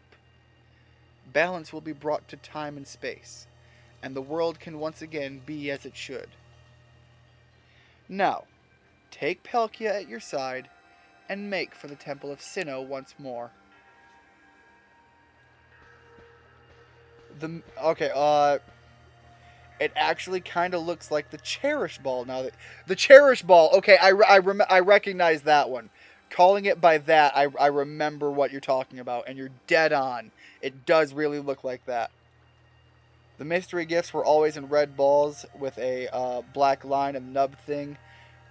The Cherish Ball is what it reminds me of. And Wallace does have a similar face to Adaman. I still think I might be reaching a little far, but for some reason, it just I don't know, something about that feels right as a character tie into Adaman, but I don't remember him clearly enough to make that distinction. I must say, this is quite the intriguing village. Perhaps I'll have a look around before I go. I'll see what your clothier has on offer.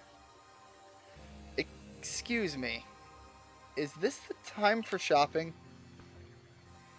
Well, I'll hardly have time for shopping if the world ends, will I, young man? Yeah, got me there. Fair point. Alright, Ian. Once you feel ready, set out. We make for the Temple of Sinnoh once more.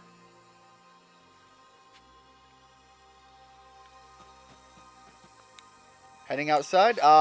Kinda got a big place to be, my guy. Apologies, I need to grab a drink.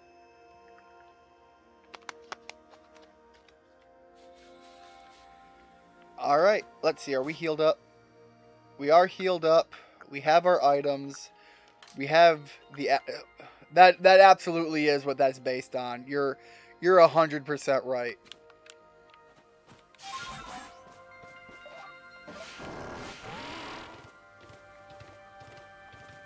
Alright, onward to the mountain.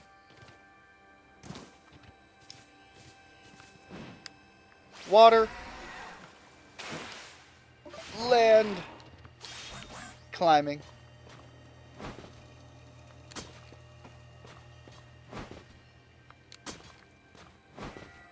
Wow, I've gotta do this for like every leg here.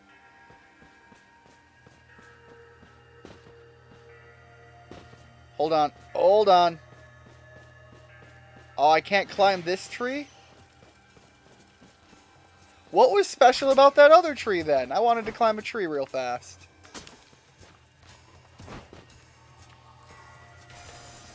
Okay, a little bit of pain. Sneasel's okay. They're hurting the cankles a little bit.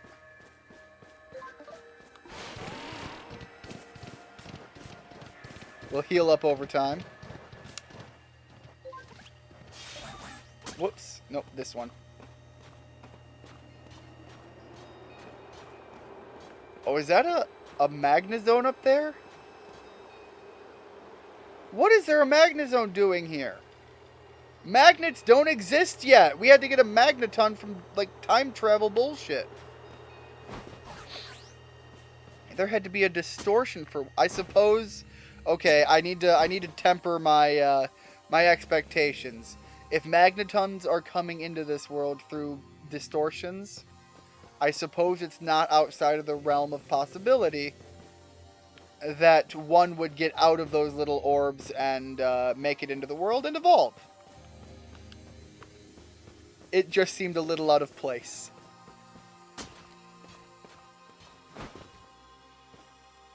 It's not a close match, but there are similarities. I assume you're talking about Tawalis still. There's another gym. I think he was a gym leader who is an older. Wallace, I'd say, I would be more like flamboyant, but there's another one on another game that is also a water type leader of some variety. I think it was water type. I might be wrong on that. Maybe it was something else, but for some reason I think it was a water type gym leader. He was an older guy. I can't remember what his special Pokemon was.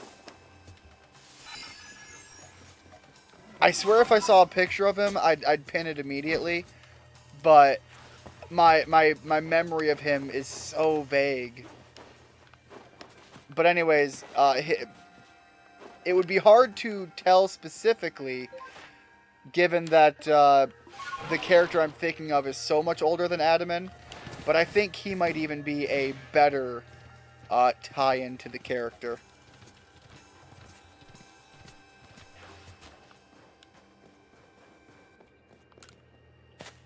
Man, it's a shame that my brain don't work as good as it used to.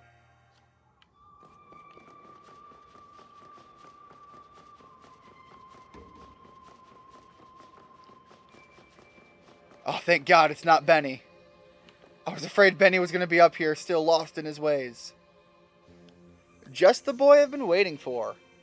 We have another section off to the side there, by the way, where we see more legendary Pokemon. I think there's going to be events tied to the locations that we are seeing those murals in the background. Because I found them in a few other locations as well, and oftentimes near, if not directly by, then near, where there were almost like hidden arena-like scenarios. Like this area we're in, where we fought Benny, is an obvious one such location. But then in the underpass, on our way to the island to fight Arcanine, I found one of those areas, and then in a nearby separate cave was another one of those hidden arena areas. I don't know how we're going to trigger those events, but I bet those are going to be how you find some of the special rare Pokemon. Anyways, that was just a thought I'm having looking at these. I know you can buy various sundries at base camp, but I thought it might be helpful for you if I set up here, close to the temple. I want to have a front row seat if there's a chance to see into the world of myth and legend. I'll probably be creeping even closer to the action once the battle actually begins. This guy, Tasha, you are 100% on, is absolutely Cynthia. Cynthia also had that drive for the myths of the world. And so Volo feeding into that so hard, you were spot on calling that, and I can't believe I didn't see it the first time. Oh, but you won't have to worry about me. I'm perfectly capable of taking care of myself. And besides, I know all too well the strength of you and your Pokemon. I've got no doubt you'll have this whole thing tied up in a neat bow before I could possibly get in any danger. Alright, my guy, let's see what you're stocking. Oh, that's good. Oh, that's better than good. Whatever the hell we're going to face in here, that's nice. We only have one in our pocket. Let's take 4. If we're popping a couple, let's grab 2 more. If we're popping a few max revives, I don't need to so much worry about potions. We have 60 Ultra Balls. Realistically, that should be enough to help us out here. And I have one more thing I want to do, because I don't necessarily trust the game to have my back here. I'm going to disable the autosave, and I'm going to manually save in this exact location. I don't know what's going to happen. I assume because the specific ball is a key item, it's going to auto-activate and there's no way to fail this catch.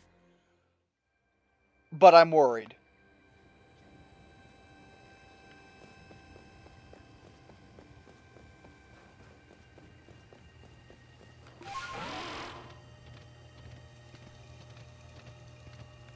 Alright, you 3. We got big things to do here. For so long, I'd thought that I'd had to eliminate any outside element that might threaten the people of Jubilife Village. Whether that meant banishing you, or seeking to destroy the Pokémon of the temple. I felt it was my only path. But you've shown me that I was wrong to think in such a way. Are you ready for this challenge, recruit? I'm ready to fight. It's going to start punching the air, little shadow boxing going up the stairs. We're going to have our little Rocky moment.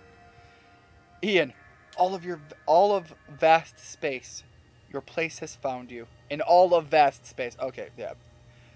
My brain's kind of slowing down. I'll be right back, guys. I have to step aside for a second.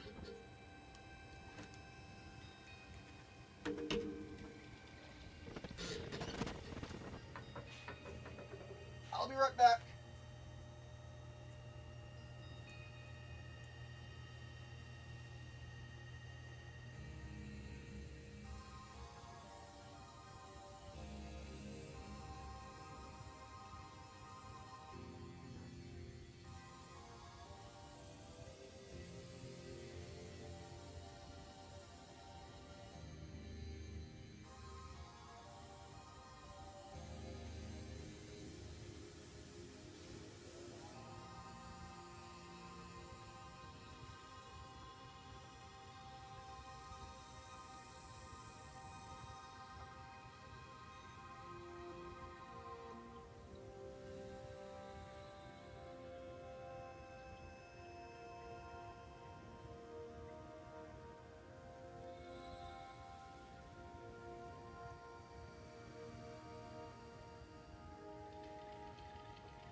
Sorry about that. I am back.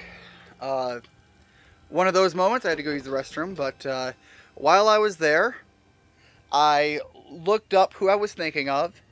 Juan. Juan. Look him up, and then look at this guy.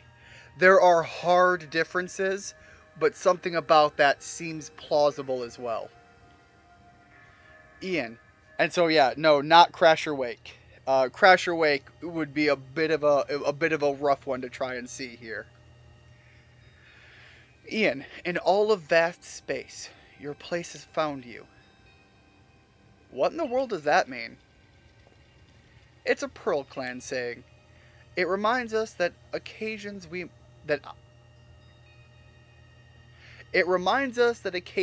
must rise to are also stages where we may prove ourselves, where we might shine our brightest. Doing a Nuzlocke in Shiny Pearl, you picked Turtwig, named it Spotlight. That's a great name for a starter. So basically, you're saying not to feel nervous. I'm starting to see the appeal of how you Pearl Clan people think. In some situations, anyway. We will support you in whatever way we can, though I doubt you'll need it. Ian, protect Hisui and her people. Protect time and space for her Pokemon.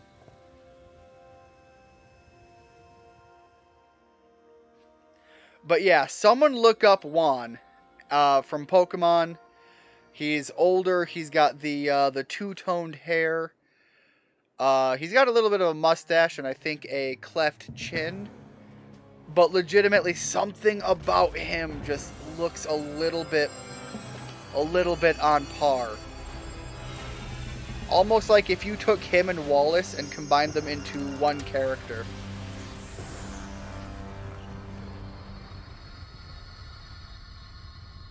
Well, that was a hell of an opening.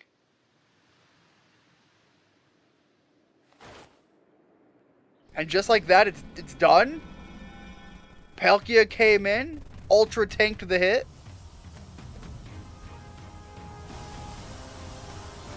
And we threw our big fancy Pokeball.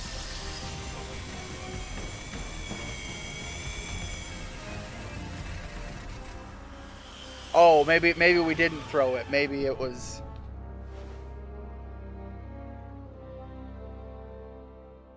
Dialga, you got something stuck in your throat, buddy. Just... a good cough might loosen it up. Do you need a lozenge? That does not look comfortable. Oh! Uh-oh. Uh-oh. No, I'm not doing it.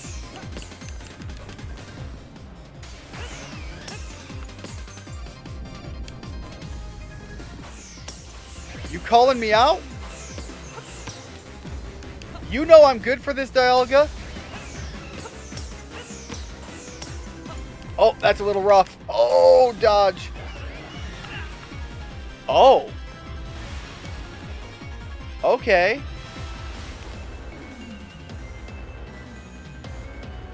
Got to be careful of that pulse move.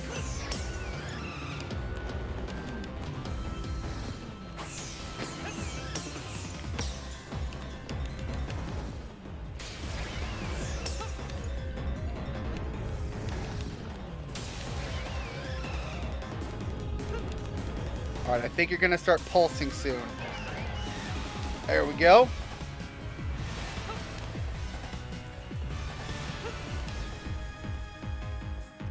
Again, it's just you and me.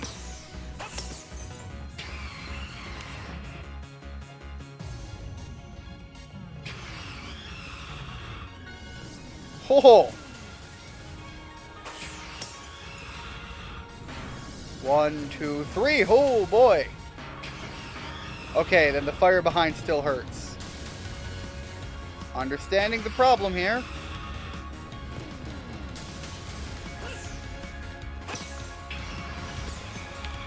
Okay, that camera angle did not help me.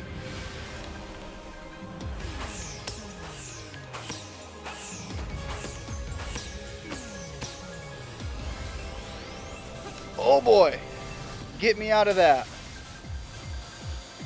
I don't know what you're doing, and it's a little terrifying.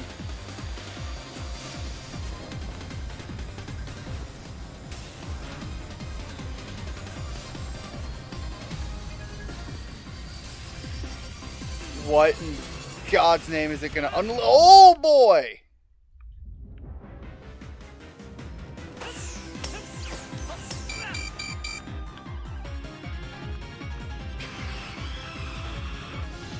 Oh!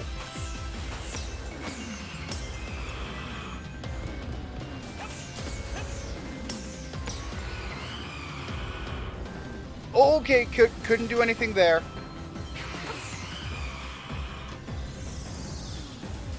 Oh, that was so tight. No, you didn't do... No, it was right there. I can do this.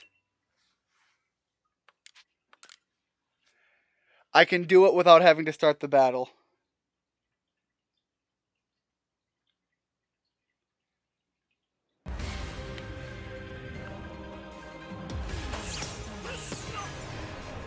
God, that pulse move sucks.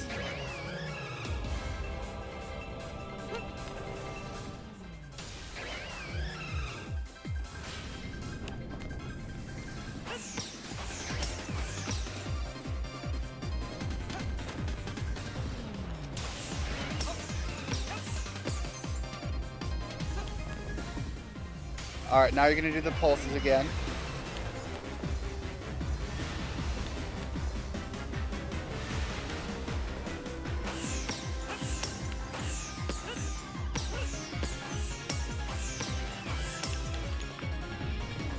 Oh boy.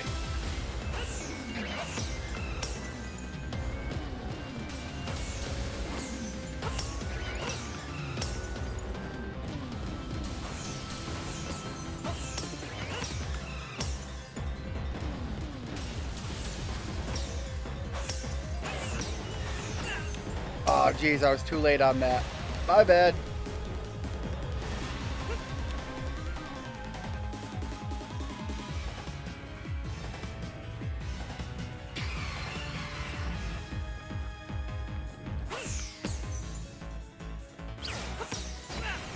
Oh, geez. Yeah, that is like a guaranteed hit.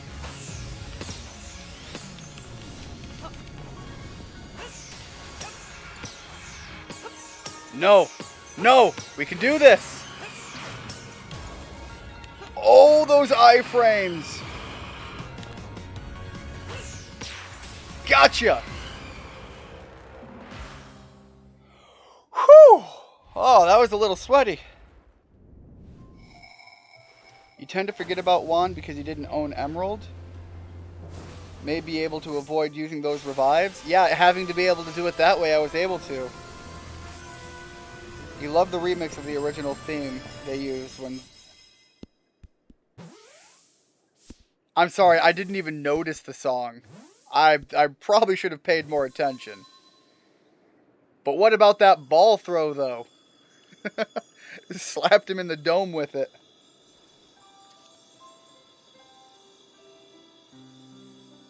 I was way too more focused on listening to the audio cues for those meteors coming in. They had the big circle on the field as well, but there was an audio cue that went with it. And because I was constantly looking up, sometimes I'd miss the circle on the ground.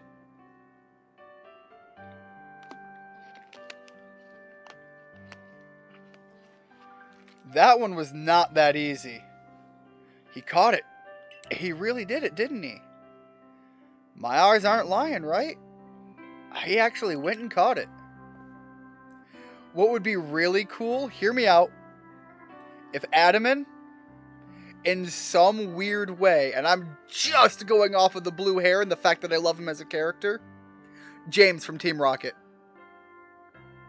Hear me out. I want that to be truer than it probably is. Yes, oh, good show. What a catch. You contained that fearsome thing in the Origin Ball. Absolutely astounding as ever, Ian. My brain wants it to be true so much that I'm lying to myself and saying I kind of see it. Finally, I know James had a bit more purple hair, but I think there was an adaptation of him at some point where it kind of got a little bit more blue. Formidable as usual, Ian. The eyes match. Eyebrows a bit thin, but damn, I want it to be true.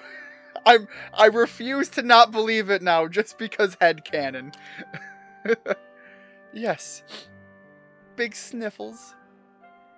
So even the commander sheds a tear now and then. Never thought I'd see the day. Yes, what a sight to have witnessed. Harumph.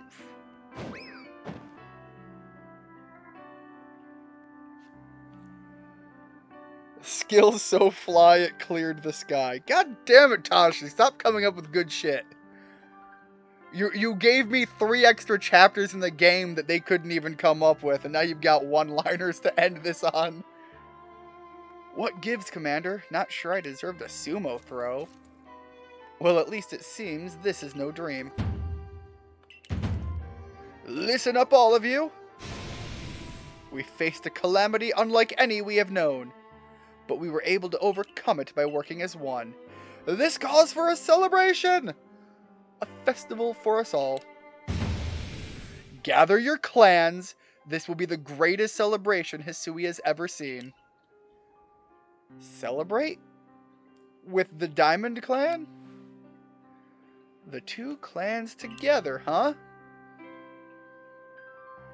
Well, since it turns out we're both following a true almighty Sinnoh of our own, I guess the times when we'd fight over who was wrong or right is ancient history now. I'm sure our ancestors would be shocked to see us agree. But this may well be the best path toward protecting the space we all share. Let us celebrate! For today dawns a new day for all those who live in the Hisui region. The Hissususu region.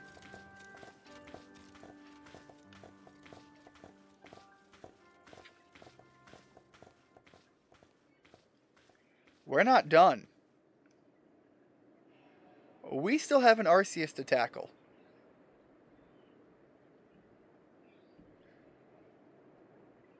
I think Arceus was possibly referenced as what brought us here, though.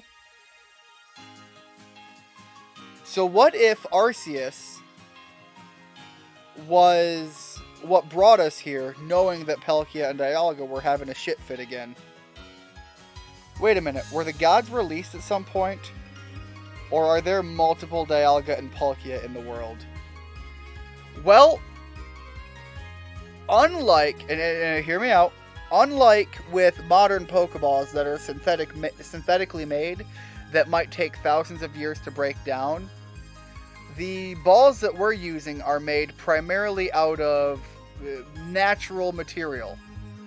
As such, these would be materials more likely to wear and erode over time. It's also possible that with the passing, if assuming the main character stays here, it is possible that over time their passing would obviously come about. Humans are mortal.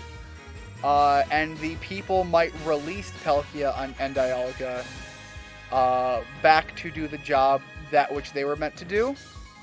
And even if not, I fall back on the idea that these materials that make these Pokeballs up, unless magnificently cared for over the period of time between now and when those games take place, are likely to be assumed to be eroded or damaged in some way that could arguably render them useless in the function that they're serving. Anyways, what I usually do at the end of a game like this is I let the credits play. Normally I mute the music just because YouTube and copyright can be absolute garbage. So that's what I'm going to do. But because I like to give credit where credit is due, and this is a fantastic game, and to everyone that worked on this, this was an amazing job. As I said, for my personal taste and preference in not only the fact that it's Pokemon, but even the way the game felt and played, I would say this game is probably better than Breath of the Wild.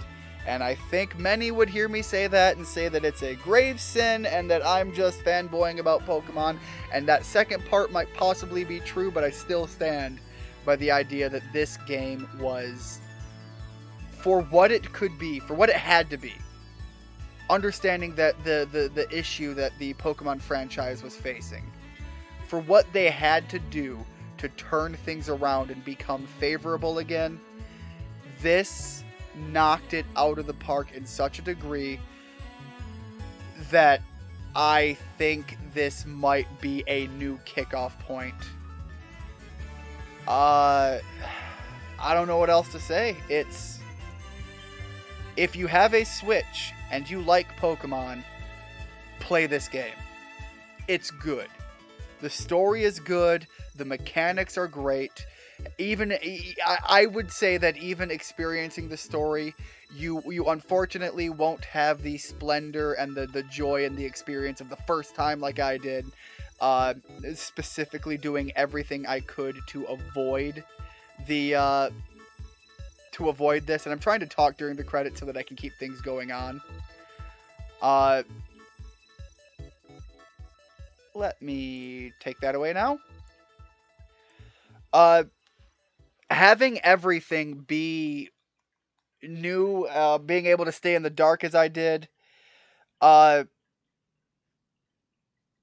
really helped for me personally, but even if that wasn't the case, this is still, let's see, as Richard says, not just the best Pokemon game I've ever played, best game in general. Again, I think the evolution of games as a whole lend to it greatly. Remember, when the original Pokemon game came out, That was also a truly unique experience, and there's a reason that the franchise kicked off on it and just exploded the way it did. Just because games have evolved and developed in a way that Shadow just overcome everything that ever was, at one point in time, that was the best Pokemon game. But this, for the era we're in, for what the fan base was screaming for, I gotta say, I think that's an apt placement for the statement there. You're excited to start playing your copy when it comes in next week. Oh, Tasha, I am first of all shocked you didn't get a copy day one, because I know you're also a big fan of Pokemon, but I'm excited to hear about how you're going to go through it, because I'm hoping. Do you have an idea of what starter you're going to go with? I'm hoping you're going to have as much joy with it as I did. Obviously, I'm going to keep playing. I think there might be a few more streams of this game in the future, just because there's going to be things I want to do. But luckily for me, right now, I will get to play this game on my own finally, and not have to worry about triggering events or anything that I wanted to catch on stream. There's going to be a lot of missions to do. There's going to be a lot of special events I can go partake in. But this is kind of, the end of the story. I get to play this game at my leisure now. And I think we talked about the possibility of this with Richard at one point. I really want to try the idea of doing something akin to a Nuzlocke to some extent. I don't know how it will happen. I don't know how I can make the rules adapt. But I want to work on that. Also, the implication that we solved this problem more or less and that we're still here, I think is a really cool thing, because it really says that our character has accepted his place in the world and he's fine staying here. We don't have an arc where we're crying about not going home. That was never even our goal all along. We got here, we did our task here, and we have been accepted in this era of the world. Anyways, I have some comments here to read before we keep going. The trademark of a good story is being able to read it again and feel the same as you did the first time. I believe this story will have that. It very well might. I legitimately have a lot of trouble recapturing those moments. But even still, for example, I still play through Red and Blue just because you're right.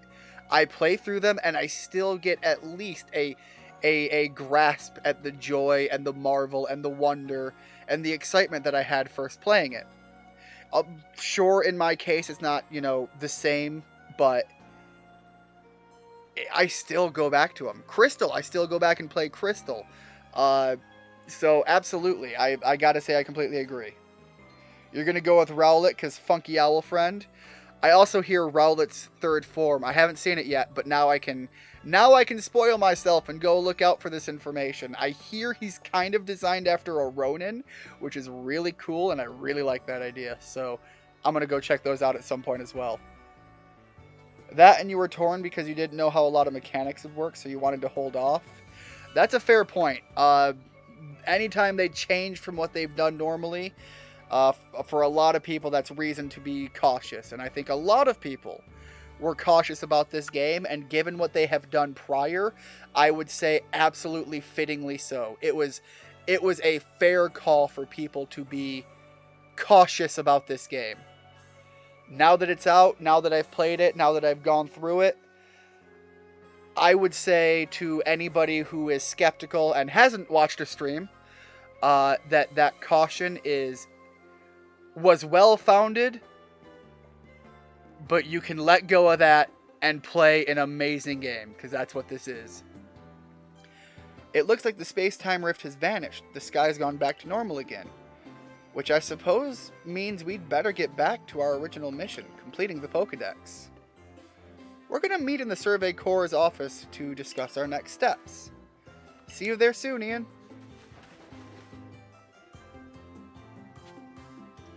Now, I suspect, even though the skies return to normal and we don't have that rift anymore, The mechanics that were caused by that are probably still going to be available in the post-game. It seemed like some items were hidden behind that event happening. Some Pokemon, same deal. So I suspect that they're not done with that.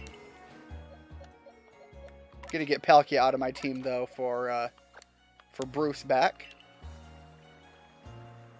I could have a god in my party, or I could have my bat. And I want my bat boy.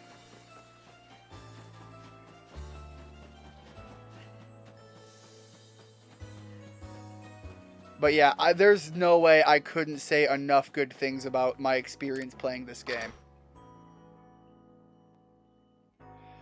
There will always be naysayers, there will always be detractors, and there are things about this that you could criticize in the modern era. You know, you do have things that it's competing against, that's very true.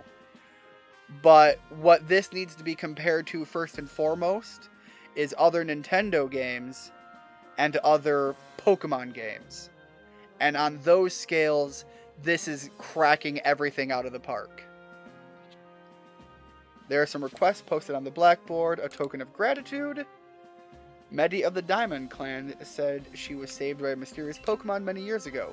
Listen to her story and determine whether there's anything to follow up on. Next one. The Darksome Nightmare. Hold on, are we getting some fancy Pokemon here? Are we getting my Darkrai? Don't tease me, Blackboard. Sail of the Pearl Clan has reported seeing a strange Pokemon up in the Coronet Highlands. Speak with the fellow in my lab and see if you can catch the Pokemon. I don't know if that's what that's necessarily saying, but I really want Darkrai. I want Darkrai so bad in this game. You, the one who accepted my request? Well then, let's get right to business. There's an old tale that's long been told in the Hisui region about a dark nightmare that visit people on lonely paths at night. I never put any stock in it myself until I saw it. I saw a terrifying black Pokemon just like the one in stories. They say that people who are trapped in the nightmare... Sail, don't fuck with me, man! Is this my Darkrai? We can't wait for someone to fall victim to it. We've got to act before that can happen. I saw it near the Clamberclaw cliffs partway up Mount Coronet. And it was just when I was walking alone at night. Just like the old stories all say. Be careful if you go in search of it. I wouldn't want to lose you. To lose your life over this. Natasha's getting hyped too. Big Darkrai. Bro, if the legendaries are all here, then all the more hype. Sahil, you best not be lying, bro. I will body a guy. I captured gods, you dick. Don't be messing with me. Just shouting down the hall at him. I'm sorry. I'm getting really hyped up and excited. Other than Mewtwo, Darkrai is one of my favorite legendaries. And I think it makes sense Mewtwo would not be here, being that he hasn't been created yet. So Darkrai's the thing I've got going for me on this. So, I trust you enjoyed yourself at the festival? We went to a festival? Yeah, sure did. Oh, it must have been that picture at the end that they showed. Yes, I think all of the legendaries are in this game. I talked about the murals on the walls, and I suspect those are where we're going to be dealing with them. I think I found an area that might be for Manaphy or Phanpy, or whatever that guy's called. Phione. Manaphy or Phione. And then I saw a few others. So I suspect these are going to be areas where this holds some relevance. That only seems natural given the crowd. I believe last night was the first time I've caught a glimpse of you making merry, Captain. I believe you must be imagining things. Now, Professor Levinton, to business. What is the current state of progress on the Pokédex? I dare say we've made quite significant progress all in all. Though we could afford to put a little more effort into our research tasks. And of course, it is hard to know how far to go in pursuit of some reports. Certain Pokemon have only been mentioned in Hisui's legends. After all, who knows if they are even real? With how little we know about Hisui's history and legends, it seems a tall order for us to tackle. Pardon? Couldn't help but overhear. If it's Hisuian history and legends you want, then Volo, king of the myths. I'm your man. Could the X have been Skyform Shaman? Ah, could be. Why, I've spent plenty of time studying such things instead of... I mean, while also tirelessly doing my work for the Ginkgo Guild. And I've visited many of the ruins and whatnot here in the Hisui region already. I imagine I could teach you a thing or two about any Pokemon of legend in these parts. Music to my ears, my good fellow. Listen well, Ian. You are to learn all you can from the Merchant Volo and work together as needed, for the sake of the Pokedex. We, meanwhile, will also continue to gather intelligence on Pokemon by other means. Understood. I'll set up at the Heights camp, then, and I'll be expecting you. The Researcher of Myths.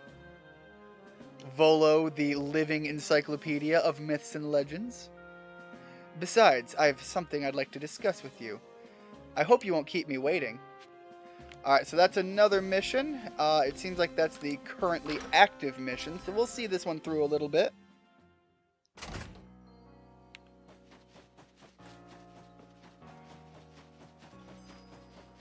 I want to finish the story aspects of the post-game and get to more of the, I get to go and explore and maybe do side missions aspects. So, we still aren't quite fully done yet. But God, the idea that all the legendaries are here. Big energy. And because I won't be worried about streaming these, Tasha, that gives you something to still look forward to that first experience.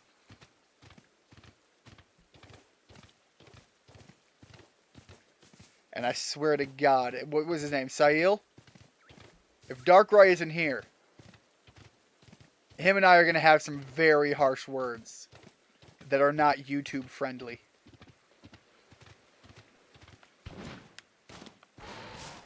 Alright, let's hop up over here.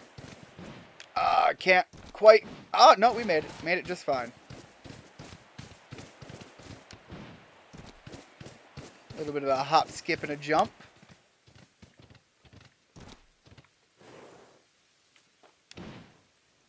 For some reason, I looked at those and I thought those might have been Shieldons, and I was confused for a second. Also, we have a time rift that was taking place in the story before. If those events still happen and are still available, it makes sense we might even come across some of the fossil Pokemon. You're kidding. I was dead right about these plaques. There's something to these.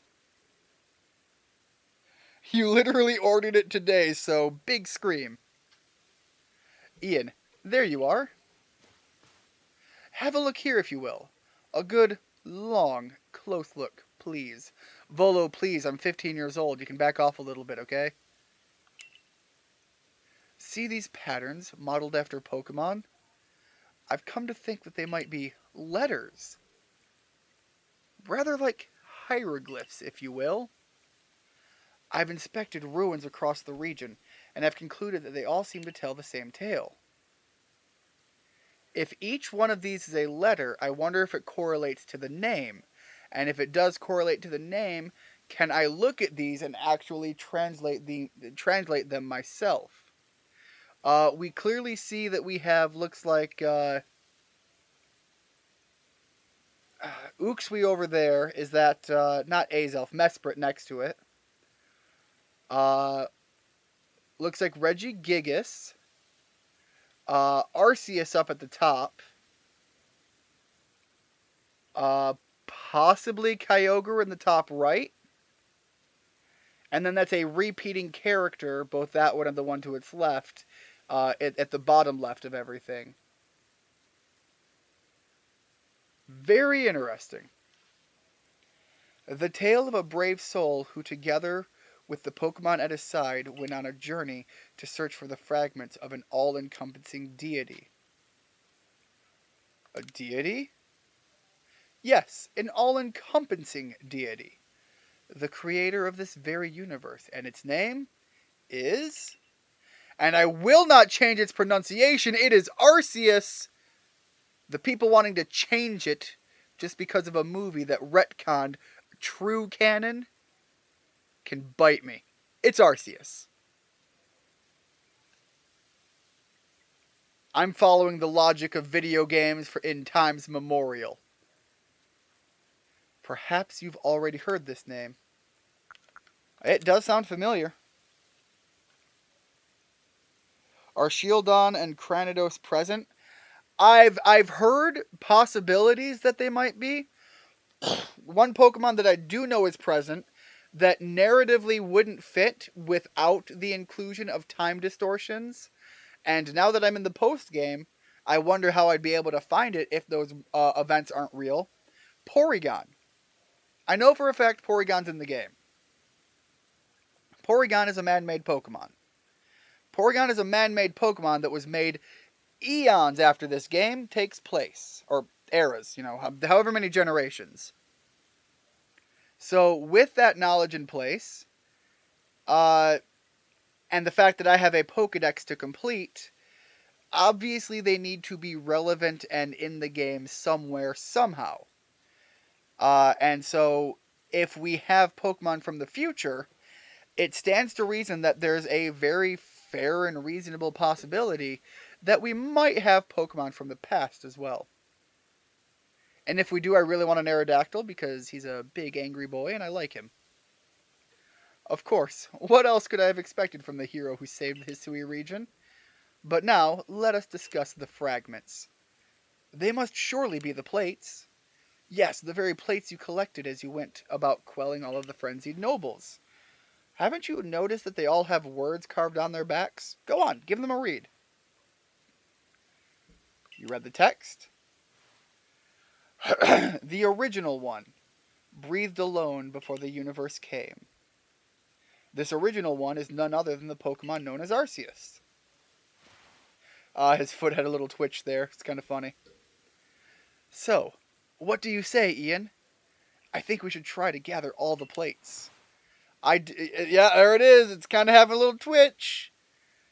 All right, Nintendo, get on this. Patch that out. That's a mistake. 0 out of 10. Terrible. Would not play again. I'm sorry. It's just kind of enjoyable. It's just he's got the twitchy feet. He's got the stanky leg. And I've got just the idea where to start our search. Join me in the heart of Grueling Grove. 17 plates, assuming that normal doesn't need a plate. Supposedly there's going to be DLC for this game, so I'm guessing they might add more Pokemon if there is. Volo is excited. He's like a pupper. I knew I liked Volo. Big puppo energy. They could just be wandering, maybe stranded by the rift closing. All possibilities. Alright, so let's head back that way. It'll hop over that. Yeah, there's a lot of things that could be right now, and I have issues about DLC and the idea. But if it's more than just throwing Pokemon at it, and you get a little bit of story nuggets and a little extra content on the side, I think that would be a fair enough way to go about it. I just don't want to pay to have access to hunt Pokemon. But like I said, if you throw a little bit more than that into it, I'm willing to pay for extra content in that sense. Oh, that was a psychic type attack. I wondered what that sound was. I'm sorry.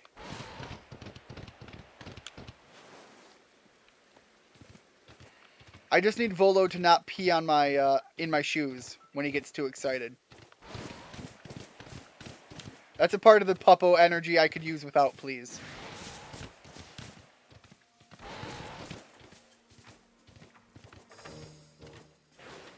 Alright, Volo, we're here. If it's free DLC, then yeah, do whatever the hell you want. Now, Ian, according to my own investigations... Oh god, new alphas! Terribly sorry, Ian, but do you think you can handle this? We got this.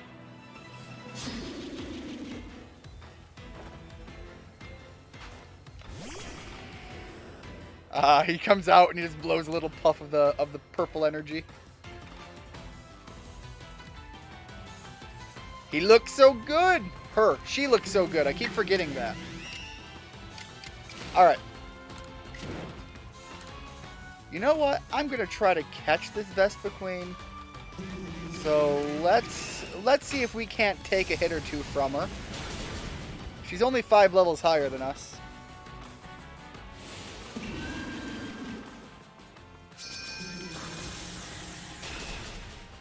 Ooh, alright.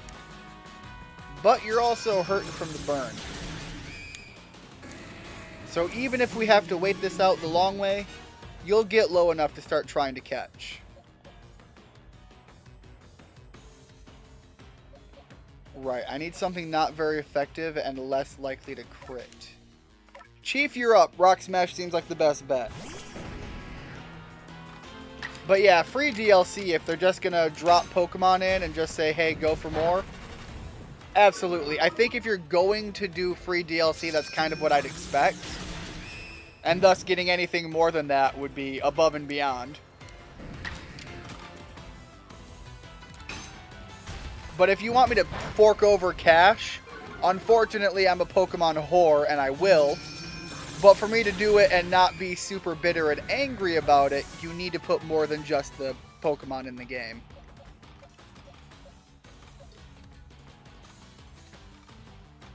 Alright, unfortunately at this point, any more battling seems like it would be a rough decision to try and justify.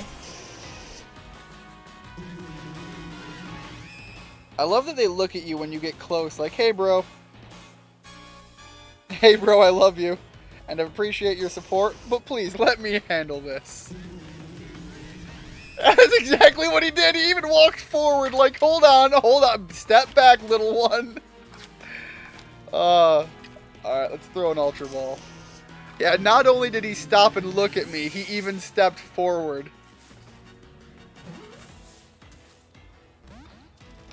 It's adorable that you think you can get in on this, but please. Well, let the superpowered creatures get in here.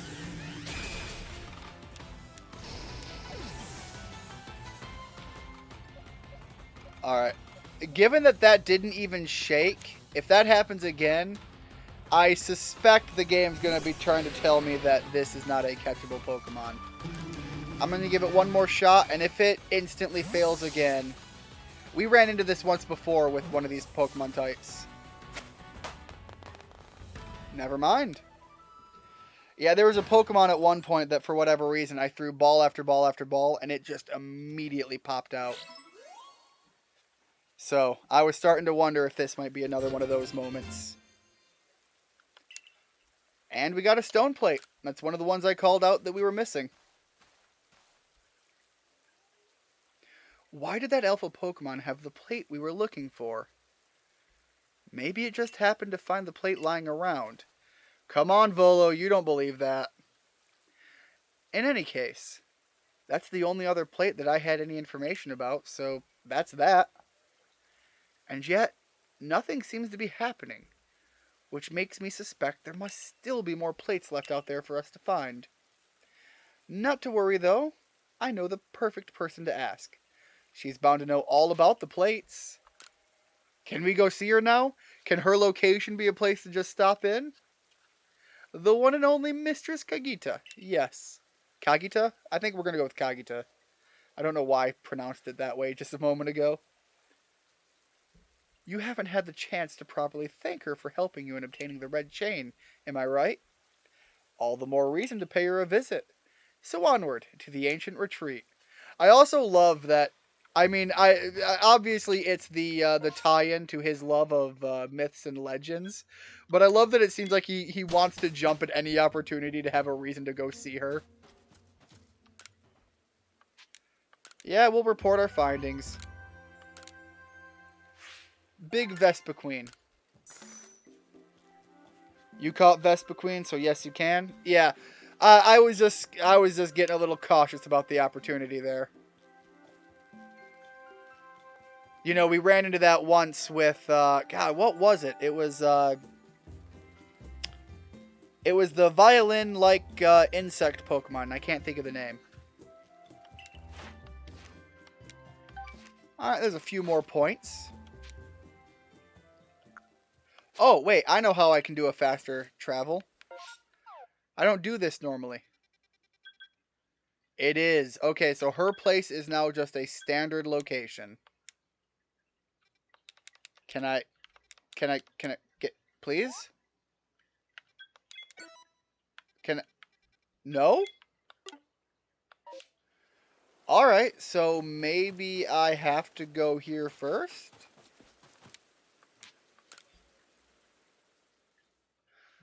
Darn, I really wish they'd let me travel there, that way. Maybe I have to go there now and create a new point for it? Or maybe it's just something I have to come back to Jubilife Village for. Wouldn't be the first game to have a hub world. Cricketune, thank you, that was the one. With its scree whoop. Really emphasize that P at the end. With my terrible voice that is already dying. All of these streams day after day, it really starts taking a toll on my throat. I'm going to need to give it some time to rest and recover. Lost one. It's miraculous what you've done. It seems the red chain served its purpose well, and you carried out your duty as you were bid. But what brings you here? Have you yet need of me? So, there's this god, right? I want him. Ah, yes, a tale whose origins lie a millennium or two ago. Those were the days of the ancient Sinnoh people, from whom I am descended across many generations. These forebears of mine worshipped Arceus as the Pokemon that created the Hisui region, and I have heard of certain fragments, plates as they are called, that were given to the ancestors of Pokemon such as Cleaver and Weirdeer. Is that all? I thought surely you could tell us more about Arceus and the plates. I'm afraid I've nothing new to tell you. Why, the Diamond and Pearl clans would never have confused Dialga and Palkia with the creator Arceus had anything concrete been passed down. Well, I guess that rules out general stupidity. If only we had more to go on. The answers to these mysteries may even shed light on why Ian here fell from the sky. I see what you intend. Very well, I'll help as best as I can. There are still other tremendous Pokemon in Hisui, other mysteries to be solved. Whether they are connected to Arceus, I cannot say for certain. But in searching them out, perhaps you'll stumble upon the path you seek. Let me think. There are the Pokemon of the lakes, of course, and the Temple Giant. The Temple Giant. That wouldn't be Regigigas, would it? The Crescent Moon, we know who that is. Volcano. What's his name? Volcanon? Or I don't remember. And perhaps you might even return to the very beginning. Now then, what would you hear of? I'm sorry, the beginning? Indeed, a beginning for you, certainly. Where was it you first fell to Earth here? Yo, this'll be cool. We got some searching and finding to go do and some extra Pokemon to fight. Now then, what would you hear of? The Three Lake Pokemon. Ah, yes, them. You already know. Go give them your thanks for the red chain and show them how strong you've become. Wait, we already talked about... Okay, so for some reason I thought maybe the other options disappeared. The volcano. Well, where could that be but Fire Spit Island? The crescent moon? Yes, the moon. You must go where you may. You must go where you may meet the moon's gaze unobstructed. Does that clue illuminate your path? Make for the Coronet Highlands for now. And that leads us to the Temple Giant. The secret that lurks in Snow Point Temple. To find it, you must open the door that is sealed. Hopefully you can remember more than 4 things at once. Now then, what would you hear of? Okay, that's everything she's got to tell us. Done with the questions? Absolutely. Very well, Lost One. The rest depends on you and your efforts. It appears that the opening of the space-time rift compelled Pokémon that might otherwise have stayed hidden to come out and see what has befallen the world. I hope you succeed for your own sake, and for that of the Pokédex you labor on. Alright, so this is how we're getting some more Pokemon to come into the overworld, which is also great. Gives us more to deal with. Heatron and... yes, Heatron. That's the one I was thinking of. And I can't... Is it Cresselia? Is the moon one? I knew we could rely on you, Mistress Kagita. That's more than enough information to work with. Now, let's find those plates. Alright, now that I have advancements on where to go and what to do, as I said, I want to leave a little bit of something for you guys to go and discover yourself. This is, after all, post-game content, and this is where you will have, I assume, the most freedom in going out and pursuing this at your leisure and as you choose to. So, once we finish up this scene, I think this is going to wrap up the stream. And anything I do with this game as far as streaming and videos go now is all going to be bonus content. Plus, again, I'm not sure if I'll be doing the Nuzlocke idea, but I really want to give it a shot. And realistically, there's going to be some real hard bending of rules for that, because I don't think traditional interpretation of Nuzlocke rules would be able to be applied here while still allowing you to advance and progress. It's just as I had expected. Pokemon are the key to our search, Ian. If we can gather all the plates from them and decipher the messages on the backs of the plates, at last, perhaps we can meet Arceus itself. You should go search for the Pokemon that Kogita mentioned. I have my own avenues of research that I'd like to pursue. Arceus, creator of all of Hisui. I truly can't wait to see what kind of Pokemon it might be. Have you imagined a giant white horse jumping through a ring? Okay, now imagine that ring is attached to its body. Arceus. Alright, so I'm calling it here. Thank you so much. Richard, have a good one. Tasha, you as well. Halo Master Chief, I think you mentioned you might still be in here, so you and Ash, is it Turtwig Ash? Turtwig Ash, thank you as well for stopping in, and to anyone who stops in after the fact, thank you as well. Have a good one, and I hope to see you next time. Please remember to hit like, subscribe, you know the rules. And before we break out into song and dance with Rick rolling everyone, have a good one.